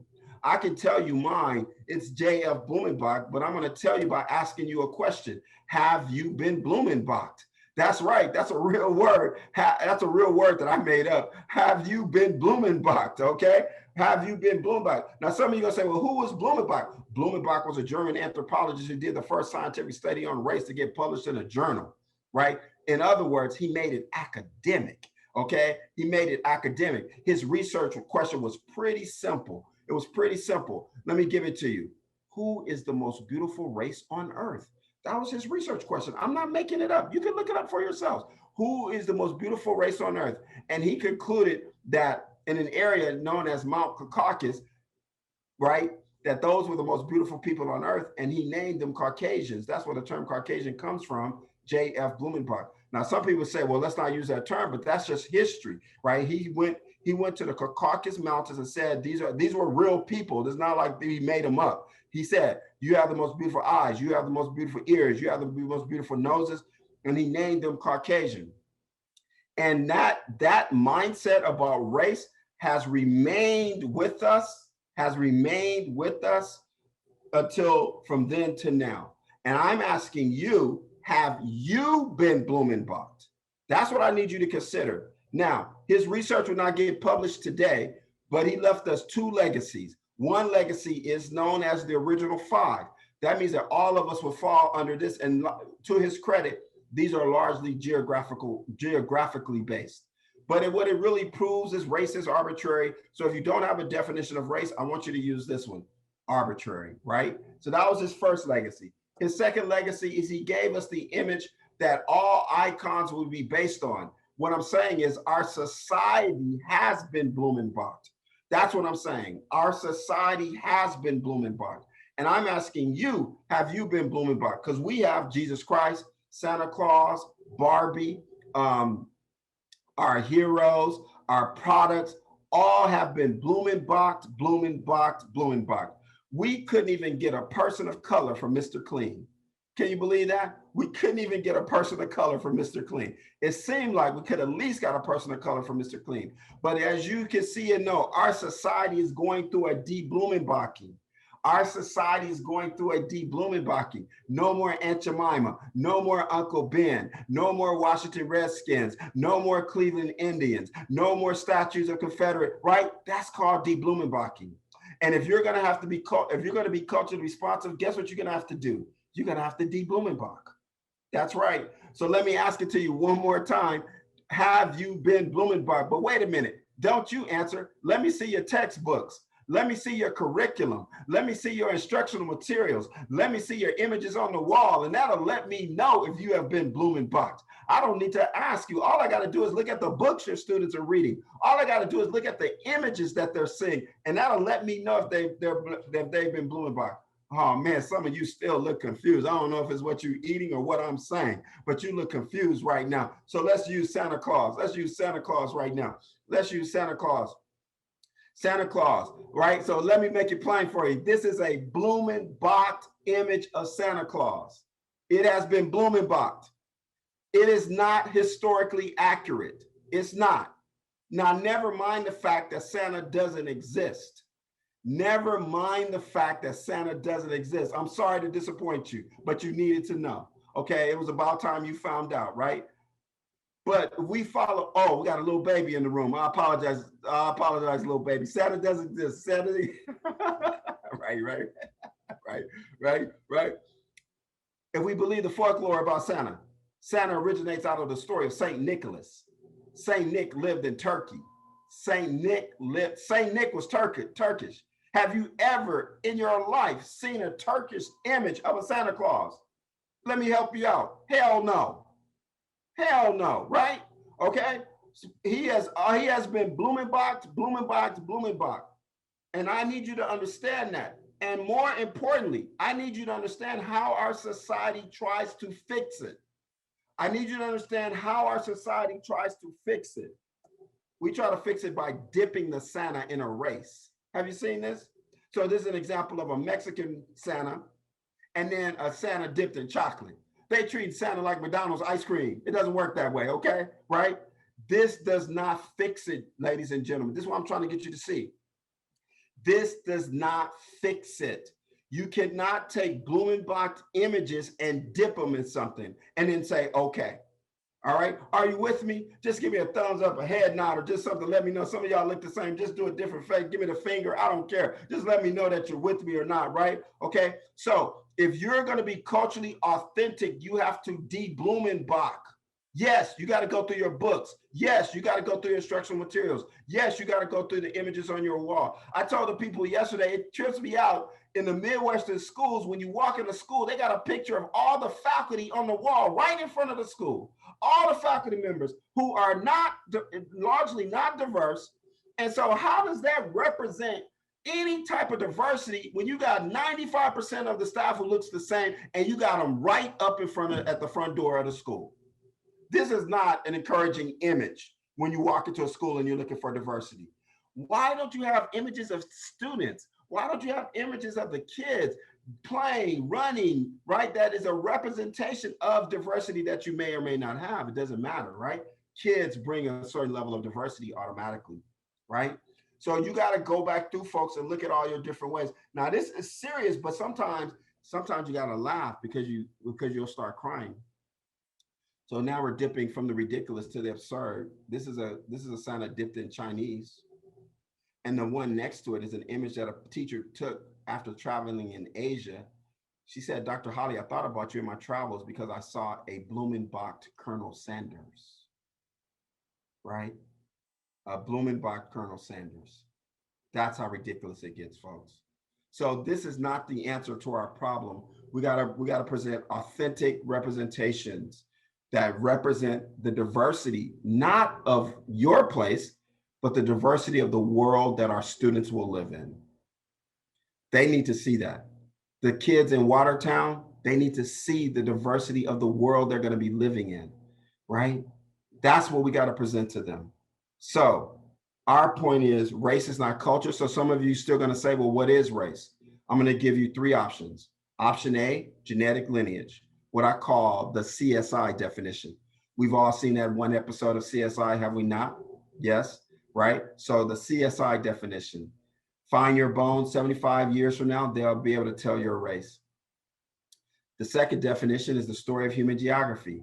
That's right, the story of human geography. I call it the National Geographic explanation. It says that race is simply the story of how humans have walked around the world over time. This is my personal one. That's my personal definition of race. The last one is called the socially constructed definition, which means that it's academic. It says that race is made up. It says that we're 99.99% alike. All of that is all true, but it doesn't matter in the United States because we treat race as if it's real. Race is a mirage for us. And if you push back, I'm gonna say Dante Wright. If you push back, I'm gonna say George Floyd. If you push back, I'm gonna say Breonna Taylor, and I'm gonna keep on going, right?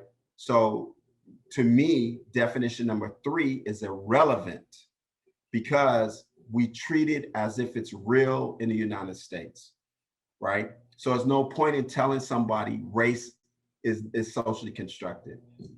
Show me the evidence because I don't see it, right? So our main point is we separate race from culture. We move beyond race, but we do not move beyond racism. When I say culture, I cannot have you thinking race. It will mess everything up. We got to keep the conversation separate.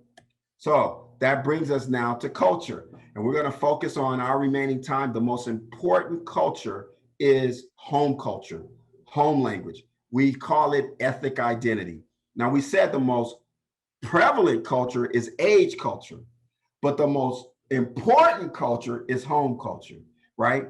And I want you to think about grandma and grandpa and mom and dad or whoever your care providers were, whoever raised you, where you were raised. That's home culture. That's it right there. And we get it based on research from anthropologists, based on this key document called the Iceberg concept of culture. This is an important document in our work, folks. When you take a deep dive with us, you see this document every single training. Every single training, you will see this document. And there are sort of 3 levels to it: surface, shallow, and deep. Note to self, we're not interested in the surface culture. Note to self, we're not interested in the surface culture. So I don't care about your ethnic food day. I don't care about your ethnic dress day. I don't care about your international festivals. These are all surface, surface, surface. If all you do is celebrate culture on months and holidays, then you're not being culturally responsive. What I care about is the shallow and the deep, because that's where your kids' culture lies. Shallow and deep culture. So make a note. We're only interested in below the line. We're only interested in the variety of behaviors that your students are bringing that are pure. All these behaviors they learn at home. All these behaviors are part of their heritage. All these behaviors are part of their values. And that's where we focus our work on. And we use that then to talk in the context of the rings of culture. The rings of culture are represented by intersections. That means students aren't boxes. They're behaving their age, their gender, their socioeconomic status, and you have to understand those intersections, right? These are the identities we want you to validate and affirm. To encapsulate it, we focus on 16 specific behaviors. These are the behaviors that the research has said students are most likely not to be validated and affirmed. We focus on 16, starting with eye contact, and we work our way down to immediacy. So let's make it plain. When I asked that question before the break, what behaviors did she validate and affirm? These were the behaviors I was trying to get you to talk about. Kinesthetic, conversational patterns, right? That's what I was trying to get you to validate and affirm, right? They were giving me examples of activities such as like call and response. I understand the activity is call and response, but what does call and response validate and affirm? What does a movement activity validate and affirm? And these 16 behaviors, the research says, are the most likely that students will not be validated and affirmed at school.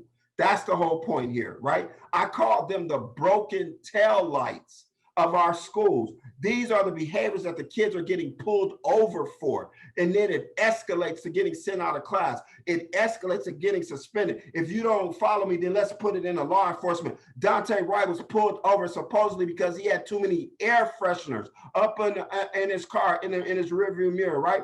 And that's a broken tail light. This kid got pulled over for too many air fresheners, turned into the fact that he had a warrant, then turns into the fact that he gets shot, supposedly by accident. But it all started because of a broken tail light, in this case, air fresheners.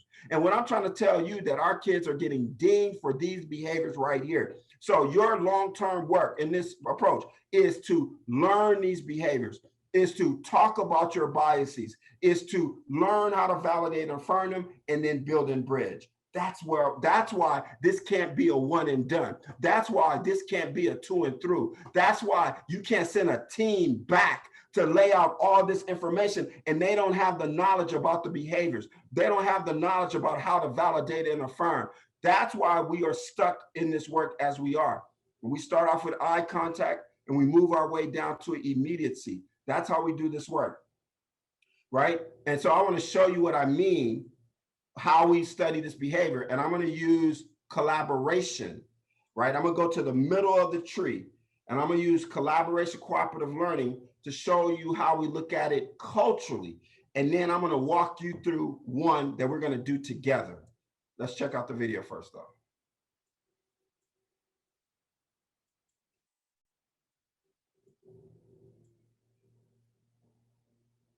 Now we're going to talk about cooperative learning or collaboration. Let's stick with the term collaboration. The first thing that we want to note is that collaboration is not the same as communalism.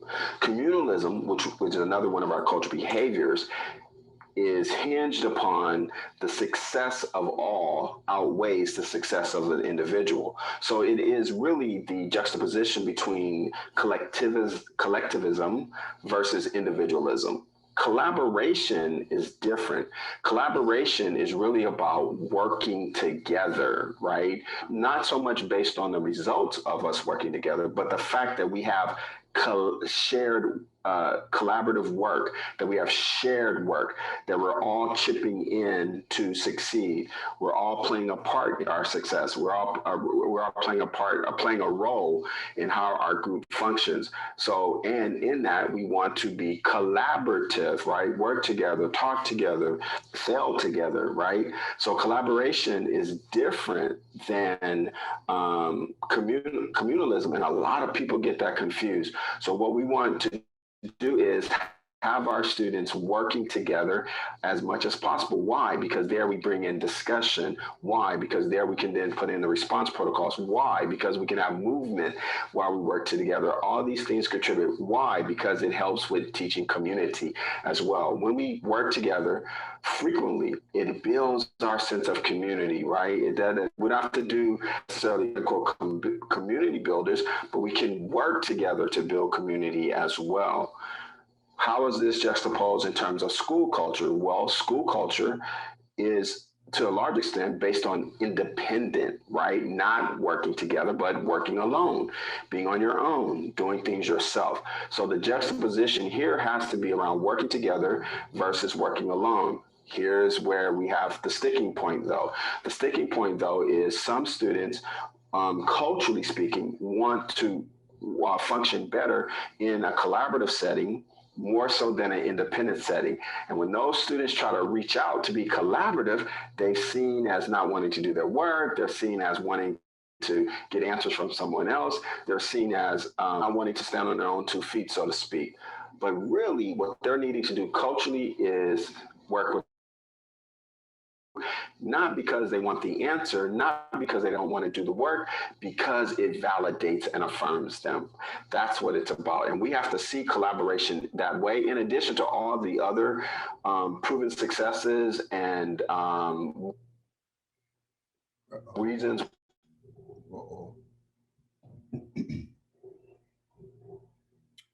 Oh, well. Why we do collaborative work. What we're trying to say is, from a culturally sponsored standpoint, a lot of students are coming from cultural backgrounds that thrive when they work together. They're used to doing things together. They're used to sharing together. And we want that validated and affirmed in the classroom, not all the time. There are times in our institutions where you do have to work alone, where you do have to do things independently. And we also want to model that for our students as well. So collaboration, cooperative learning, not the same as communalism, and some cultures thrive when they're able to work together. That is the validation affirmation point, but we also want them to understand there are times where you have to be independent. All right, so that's how we need people to go through the behaviors and then decide where are our biases, where are our prejudices, then how do we validate and affirm, right? We're trying to play out, folks, the work of Lisa Delpit, who said it a long time ago. She taught us that in her book, Other People's Children, which should be mandated reading for everybody. This is a classic. We have forgotten about it. But she taught us that we have to learn that the way we do things culturally is not just the way it is. That's lesson number 1, right? Things are not just how we see it. There are varying perspectives. There are other ways that we do this work, and we have to learn how to value those. And she says in the last sentence, engaging in the hard work of seeing the world as others see it must be a fundamental goal for any move. But I would add on that hard work is in the practice of validation and affirmation. That's where we turn it from words and readings and discussions to action. How do we validate and affirm? And so I want to do this with you. I want to walk through this with you. And we're going to use a behavior. We're going to use a behavior, right, based around the final concept that we're going to talk about, which is it cultural or not? See, ultimately, the long-term ongoing infusion of this work is to continually grapple with, is it cultural or not? And when you discover that behaviors are cultural, then you learn how to validate and affirm. If they're not cultural, we deal with them in a different way. So I want to walk you through this, right, to get at my point of situational appropriateness. And we're going to do it step by step. And I'm going to do the behavior realness. All right. First, I'm going to explain it. Then you're going to go to your groups and you're going to talk about it. Then we're going to come back and then we're going to put it in the context of school. All right. So here we go. Realness in anthropological terms really means directness. And directness speaks to a cultural communication style that some cultures are very direct. They practice frankness, authenticity, keeping it real. They speak their mind. They don't hold their tongue because it is valued. The honesty is valued. The honesty is respected. The honesty is appreciated. So those are called the directness cultures. On the other side of the continuum, there are the indirect cultures. They are not as frank. They are not as honest. They're not as upfront because they have a different value that's around. You kind of don't have to say everything. You don't necessarily speak your mind, or you do it in an indirect way. So the continuum here is direct versus indirect. And then there's always in the middle, okay? What I just gave you is cultural behavior research. I'm not making it up. This is work done by anthropologists long before you and me. Now, my cultural identity, my ethnic cultural identity, values in terms of where I was raised, who raised me, and by whom, right? My cultural behavior is aligned with directness. I was raised in a home that frankness, honesty was highly valued. I was taught to speak my mind. I was taught don't hold your tongue. That's the home I was raised in. So I come from a direct culture. Now notice, I did not even tell you what culture it was because it is irrelevant. We are focusing on the cultural behaviors in this work. Now I could tell you my cultural identity, but I don't feel it's necessary for you to understand that I am direct. And what that means is if I go over to my friend's house for dinner and the food happens not to be good, I'm supposed to say to him, this is nasty, right? Can you get me something else? And he's not going to consider it rude. He's not going to consider it disrespectful. He's going to say, oh, you know what? I knew I left him on the grill too long. Or you know what? I knew I put too much salt on him. That's what he's going to say. My honesty will be valued. If I went indirect with my friend and I said something like this, are you trying a new recipe tonight? Then he's going to say, what you trying to say? He's going to say, what do you mean, right? Because my indirectness will be seen as rude, right? Just let me know that you're with me. This is where I need that facial expression right now. Just let me know that you're with me, right? Because what I'm about to do is I'm about to put you in the breakout rooms and you have to tell your breakout room, do you come from a home culture of directness, indirectness, or in the middle? That's what I want you to discuss. And if you can put it in short form, I want you to share an example, maybe something that you remember from your upbringing, something that you remember, right? So you don't have to say your cultural identity. You can if you want to, but you do not have to. The reason why I'm stressing this part is because a lot of teachers will say, this will be their thing. Well, I got 16 cultures in my class. How am I supposed to? And I tell them, we're not talking about the cultures. We're talking about the cultural behaviors.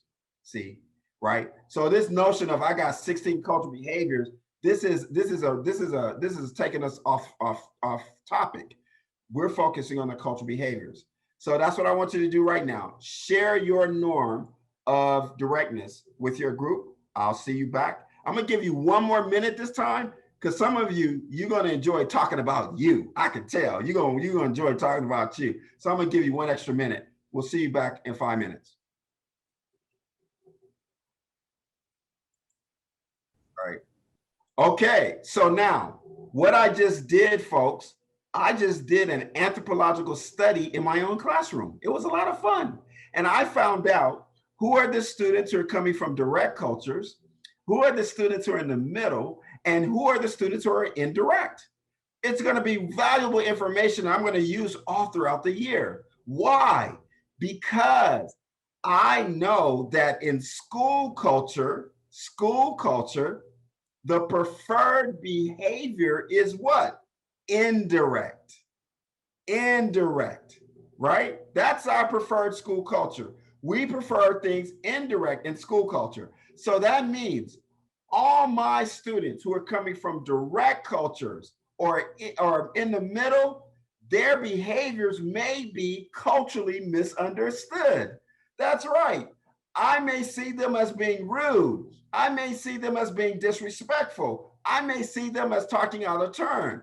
When they keep it real, when they're being honest, when they're being frank, these are the kids who look at me and say, why your hair like that? How come you got on those clothes? How come you always late? How come you never know how to work the Zoom? Why don't you know about Jamboard? This is who they are, right? This is who they are. And we tell them that's rude, that's disrespectful. But now that I know that they're coming from a direct culture, I'm going to validate and affirm them.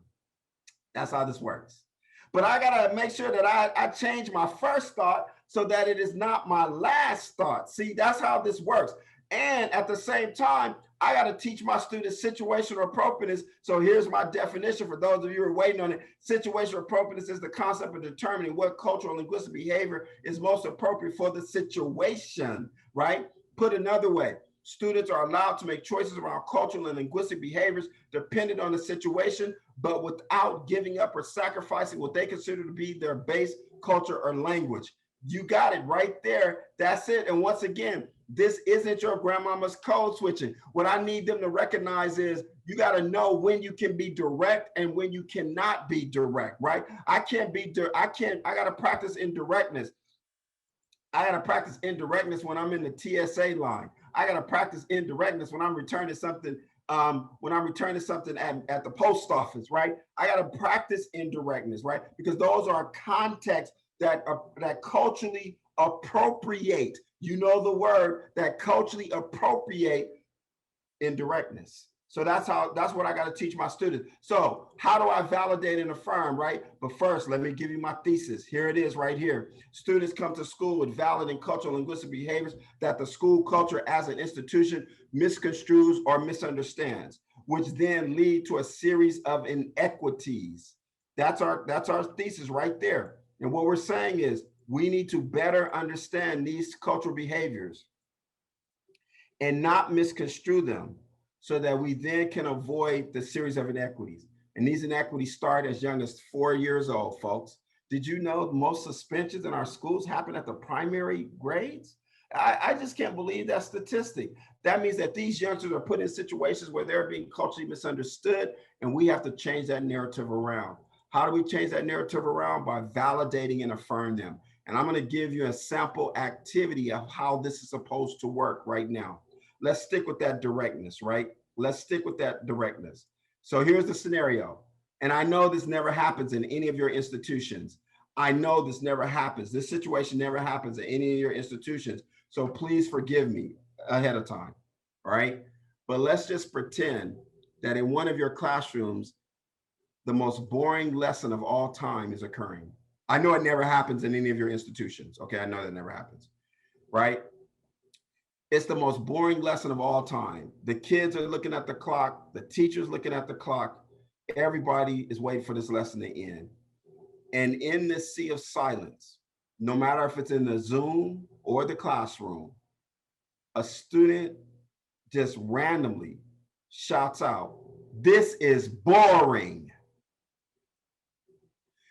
The first thought of the teacher is going to be, you know it, you're boring. No, just kidding. It's going to be, shh, pipe down, no talking, right? But in our approach, it's going to be the first thought. It's not going to be the last thought, because this student is actually practicing directness. It is just culturally inappropriate. So I have to learn how to validate and affirm the student.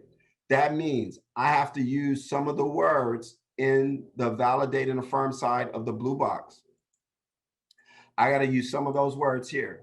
I'm going to do one for you, and then I'm going to see if you can do one for me, right? Right on the spot, right on the spot. We're not going to even go right on the spot. So here we go. Student says, "This is boring." I'm going to still get my first thought, but I'm not going to say it. I'm going to keep it to myself, and then I'm going to pivot to validate and affirm. And I'm going to say this to the student: "I love how direct you are." There you go, right there. That is a VA statement. The student is going to respond like this, I guarantee it. The student is going to say, "Yeah, that's right. I am direct. It's about time you recognize it took you long enough. You've been sending me out of class all this time," right? That's the reaction that we want. Now notice, my statement used one of these words, and I focused on the behavior. I didn't talk about the class being boring or not. That's the content. I want to focus on the context. We all agree the class is boring. That's clear. But I wanted to validate and affirm the directness. Now, someone using one of these words, give me your VA statement for this student. All you got to do is unmute yourself. I'm so grateful you feel comfortable being honest in this classroom. Excellent. Let's raise the roof. That's what I'm talking about. Yay. All right. That's really good. Someone else got a VA statement for me? One more? I reckon. Say it again. I appreciate your honesty. Booyah, raise the roof. There you go. All right. Those are called VA statements. Now, let me see if you're with me. Am I going to leave it there? Am I going to leave it there? Yes or no? Am I going to leave it there? Yes or no? Am I going to leave it there? No, I'm not going to leave it there. I still have to build and bridge. You see that? I still have to build and bridge. So I'm going to do a build and bridge statement, and then I'm going to see if you can do one. Now here, in fact, I'm going to see if you can do it on your own. Okay. In fact, let me give you the rule though. You cannot put but in the middle. You can't say I love but, I appreciate but. That's breaking the rule. All right. In fact, did you get a Valentine card that says I love you but? Right? I don't think so. I don't think so. You would have said you can take this chocolate and shove it, right? Right? Okay. So so I love your honesty. I appreciate your honesty. I'm grateful for you being comfortable being able to speak your mind. And then you're going to use words like now. And you have to try to use the words in the blue box on the build and bridge side. You want to stay with the behavior. Maybe I should go ahead and give you an example. So here we go. I love your directness. Now, can you express the same thing to me in school language? Can you express the same thing to me in school language? That would be a build and bridge statement. You want to put it in a question form. You want to try to use the word. Don't tell me what to do. Ask the student what to do. Who wants to give it a shot? Build and bridge statement. Who wants to give it a shot?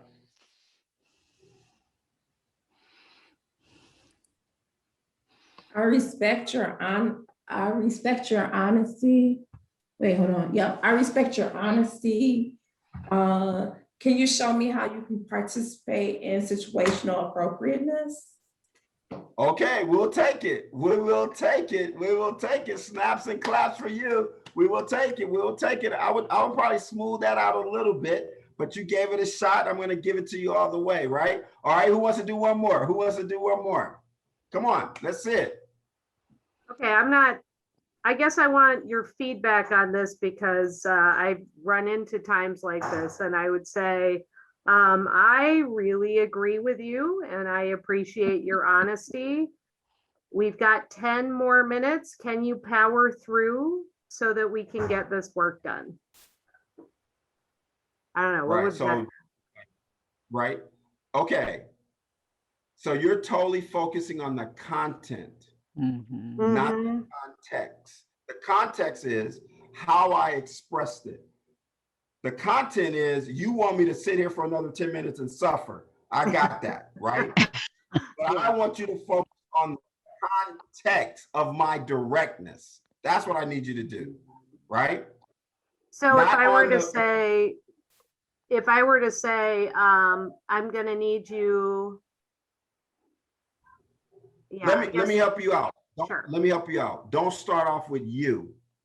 Take you out of it. Okay. Don't say I. Yeah, so I'll say I agree with you. I appreciate your honesty. No. What did you start off with? Well, I was starting with the validating and affirming, and then I was. That's not just because you agree with. So listen to me. Okay. The best way you validate and affirm, right, is not through the agreement part. Just go right to the behavior. Okay. I love your honesty. There you go. Can you, well, it would be, can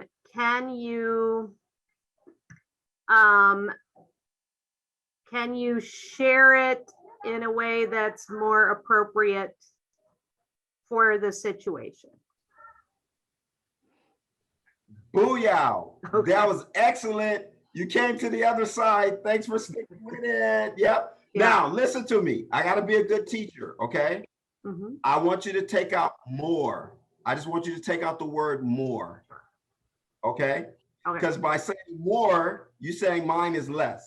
And so I want to be careful, all right? Okay? Okay. Excellent. Excellent. I'm glad. I love how we worked through that. That was so cool. I love how we worked through that. So folks, that's how we do this work. That's just one example that will go under talking to the students differently. Can I ask a quick question? That second half in where we say what we would like, you know, like the school language, rather than saying it in a close-ended way, can you? Because couldn't they then say, no, I can't? Rather, you know, I'm just wondering for your feedback, you know, so say, I love, you know, I love your directness, or I love what you said. Now, can you say it in school language? No, now that's a open-ended. Now I would appreciate you saying it in our school language. Does that make sense? I think we lost him with the We lost him for a second. So what would the school language be? That's probably something that would have been discussed already at some I'm not point. feeling very engaged right now. I'm back. Well, oh, you're back. Okay.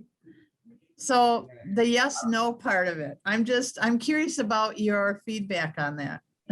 Okay, let me just get to this last part. I wanted to put you in breakout rooms so that you can come up with a question, comment, or takeaway statement. All right? Question, comment, or takeaway statement. The only thing that I wanted to go over, but I'm gonna just quit while I'm ahead here, is that we have to break up with talking about students and generalizations. So I try to encourage districts and schools, no more generalizations, be able to break that code and go from generalized groups to more specific groups. So normally I work through an activity with you where we would take a generalized group, in this case, English learners, and we'll ask ourselves, do we have any English learners who are having success? Sorry. Do we have any English learners who are having success? And if we answer yes, then we have to say, among the English learners, who's most likely to be underserved? We're going to get the answer boys.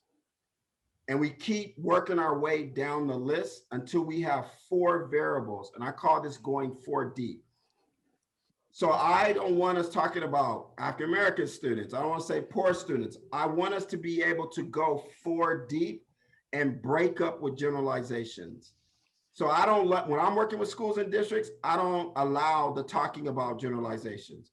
So I want to encourage you to be able to dig under your generalization, because that will help your cultural responsiveness, right? Because you'll have a more targeted group. But I want each group now to come away with a question, takeaway, or comment for me. I'm going to do an activity called Somebody Who, when we come back, and I'm trying to get a question, comment, or takeaway from at least 2 groups. Okay, I want to hear from you as we close out, but I lost breakout room power. So maybe not, maybe we just need to, I lost breakout room power. So let's do this. Let's just open it up. Let me just close out here. And with these 4 questions, I leave you with to continue the conversation. If we were going to be together for the 2 hours that were planned after this, we would kind of delve into these 4 questions, and I would get a sense of where you thought your sites were in relation to this work. I do also want to show you, we have resources available for you at our website. There's a lot more part of VAB Nation. We have a podcast, we have book studies, we have a race challenge. So we have a lot going on that, you know, I hope that you would avail yourselves to. Just take 10 minutes on our website. You can find something for you, I guarantee it. And I will listen to the universe here and stop sharing and just say thank you. I'm glad we were able to work this out given my situation with getting my second shot today. And I do want to save our last 5 minutes for questions, comments, or takeaways from anybody. I can still do somebody who though. I can still do somebody who. I can still do the activity. I just can't do the breakout group. So let's see here. Somebody who is not on camera. Not on camera. Give us a question, takeaway, or comment. Somebody who's not on camera. I'm not on camera. Okay. But I could be. Comment, or takeaway. Just a takeaway. This was a fantastic afternoon, and thank you for sharing all of the information that you did. And I took pages and pages of notes as you were talking because I'm that kind of learner. But I look forward to sharing this with staff and just talking about it and continuing to learn more. But you're a fantastic presenter. Thank you. Thank you. Thank you. I appreciate that. Yes. Thank you. Thank you. Dr. Hollie, Dr. Hollie, I'm going to jump in just really quickly. We have our student from the college who is Amira Adams, and she has a poem that she wrote that she would like to share with you actually hearing this poem as well. So if you don't mind, she would definitely love to hear it, to share it. Oh, let's hear it. Yes. Absolutely. Okay. Amira, are you here? I am here. Hi, everybody. Hi. Hi. Okay, so before I get into this poem, because warning, it is a little deep, I just want to kind of introduce it and tell you a little bit more about it. So as you all know, or maybe not, this week has been pretty deep. These past 2 weeks, I guess we can say, this year in general. And so there's been a lot of tension in the air, and this poem was written kind of trying to show the other side of it. And so I think it's important to be able to put yourself in somebody else's shoes and kind of see from somebody else's viewpoint, even if you can't feel it or experience it yourself. And so I just want to, before I start, I want to say that this is not everybody's truth and that I don't speak for everybody, but I do speak for me and a lot of times for people who can relate to this poem. And so I want you to take this and really clear your minds and receive it. And I think we can learn a lot from it. So here we go. Picture me standing here as a white man with the privileged life and the privileged wife with the privileged kids, the chosen ones with the privileged skin, the privileged son and the privileged daughter, the man you could never slaughter without being persecuted or disputed for what you did. Not knowing that what you did to him is what your ancestors lived. See, it's not who you are, it's what your ancestors did. I have nothing against you because we were just kids. See, I wasn't even a creation. But the hatred was passed down from generation to generation to generation in this nation, see. It wouldn't take much for me to hate you or despise you, knowing my ancestors cried because of you, knowing my ancestors died because of you, knowing my ancestors' rights and mine are denied because of you, but that doesn't mean I'm incapable of loving you, see. Hand in hand we stand. Hand in hand we stand, but all this standing won't fix these problems created by man. See, Obama said, yes, we can, but can we really be free from all this oppression and grief falling down to the generation of me, blocking our vision so we can't even see? If it's like we're trapped in a box now, we can't even breathe. All we want is the truth. Our hands up, but they still shoot. They say the game is equal, but for some reason, Blacks have a tendency to lose. We are the minorities with the majority of hate. They say the nation is for us and not against us, but how can we tell when all this love, when all this inclusion feels fake? See, I don't know about you, but this can't be my plate with all these problems they create, then dropping it on my plate. But remember, what you sow, you will reap. And I can't be mad about all this on my plate when my goal is to eat. Now picture me as I am, a Black girl. Could you live and not be free, growing from roots of a broken tree? Could you be me? So that's the end of that poem.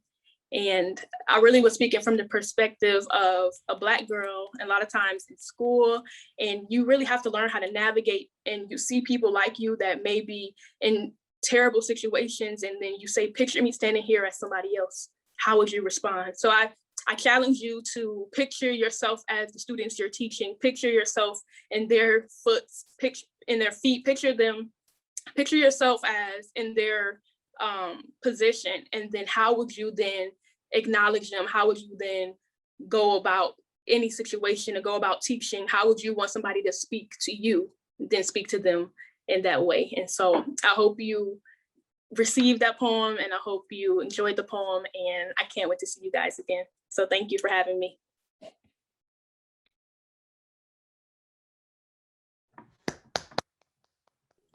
Oh, that was awesome, Amira. Thank you. That was beautiful. Very powerful. I can't think of a better way to end, our session. That was great. In fact, I want to hit you up because I want you to do it for some teachers I'm working with. Okay. All right. Next week, if you're available. Yeah, definitely. Let me know. I'll ask them to send me your information. Absolutely. If anyone else would like to connect with Amira is part of, she is a student at Alverno College, and she writes original pieces. And so just contact us, and Amira is part of LACCS and brings it like that every session. So we're just very, very grateful. And grateful to you, Dr. Hollie. Thank you. You have the last word. Well, my last word is stay fabulous. Just stay fabulous. I look forward to continuing the journey with you. Have a great rest of your day, and hope that I don't have any side effects. Do that for me, right? Thank you, everyone. Yes. Thank Bye. you. Thanks, bye y'all.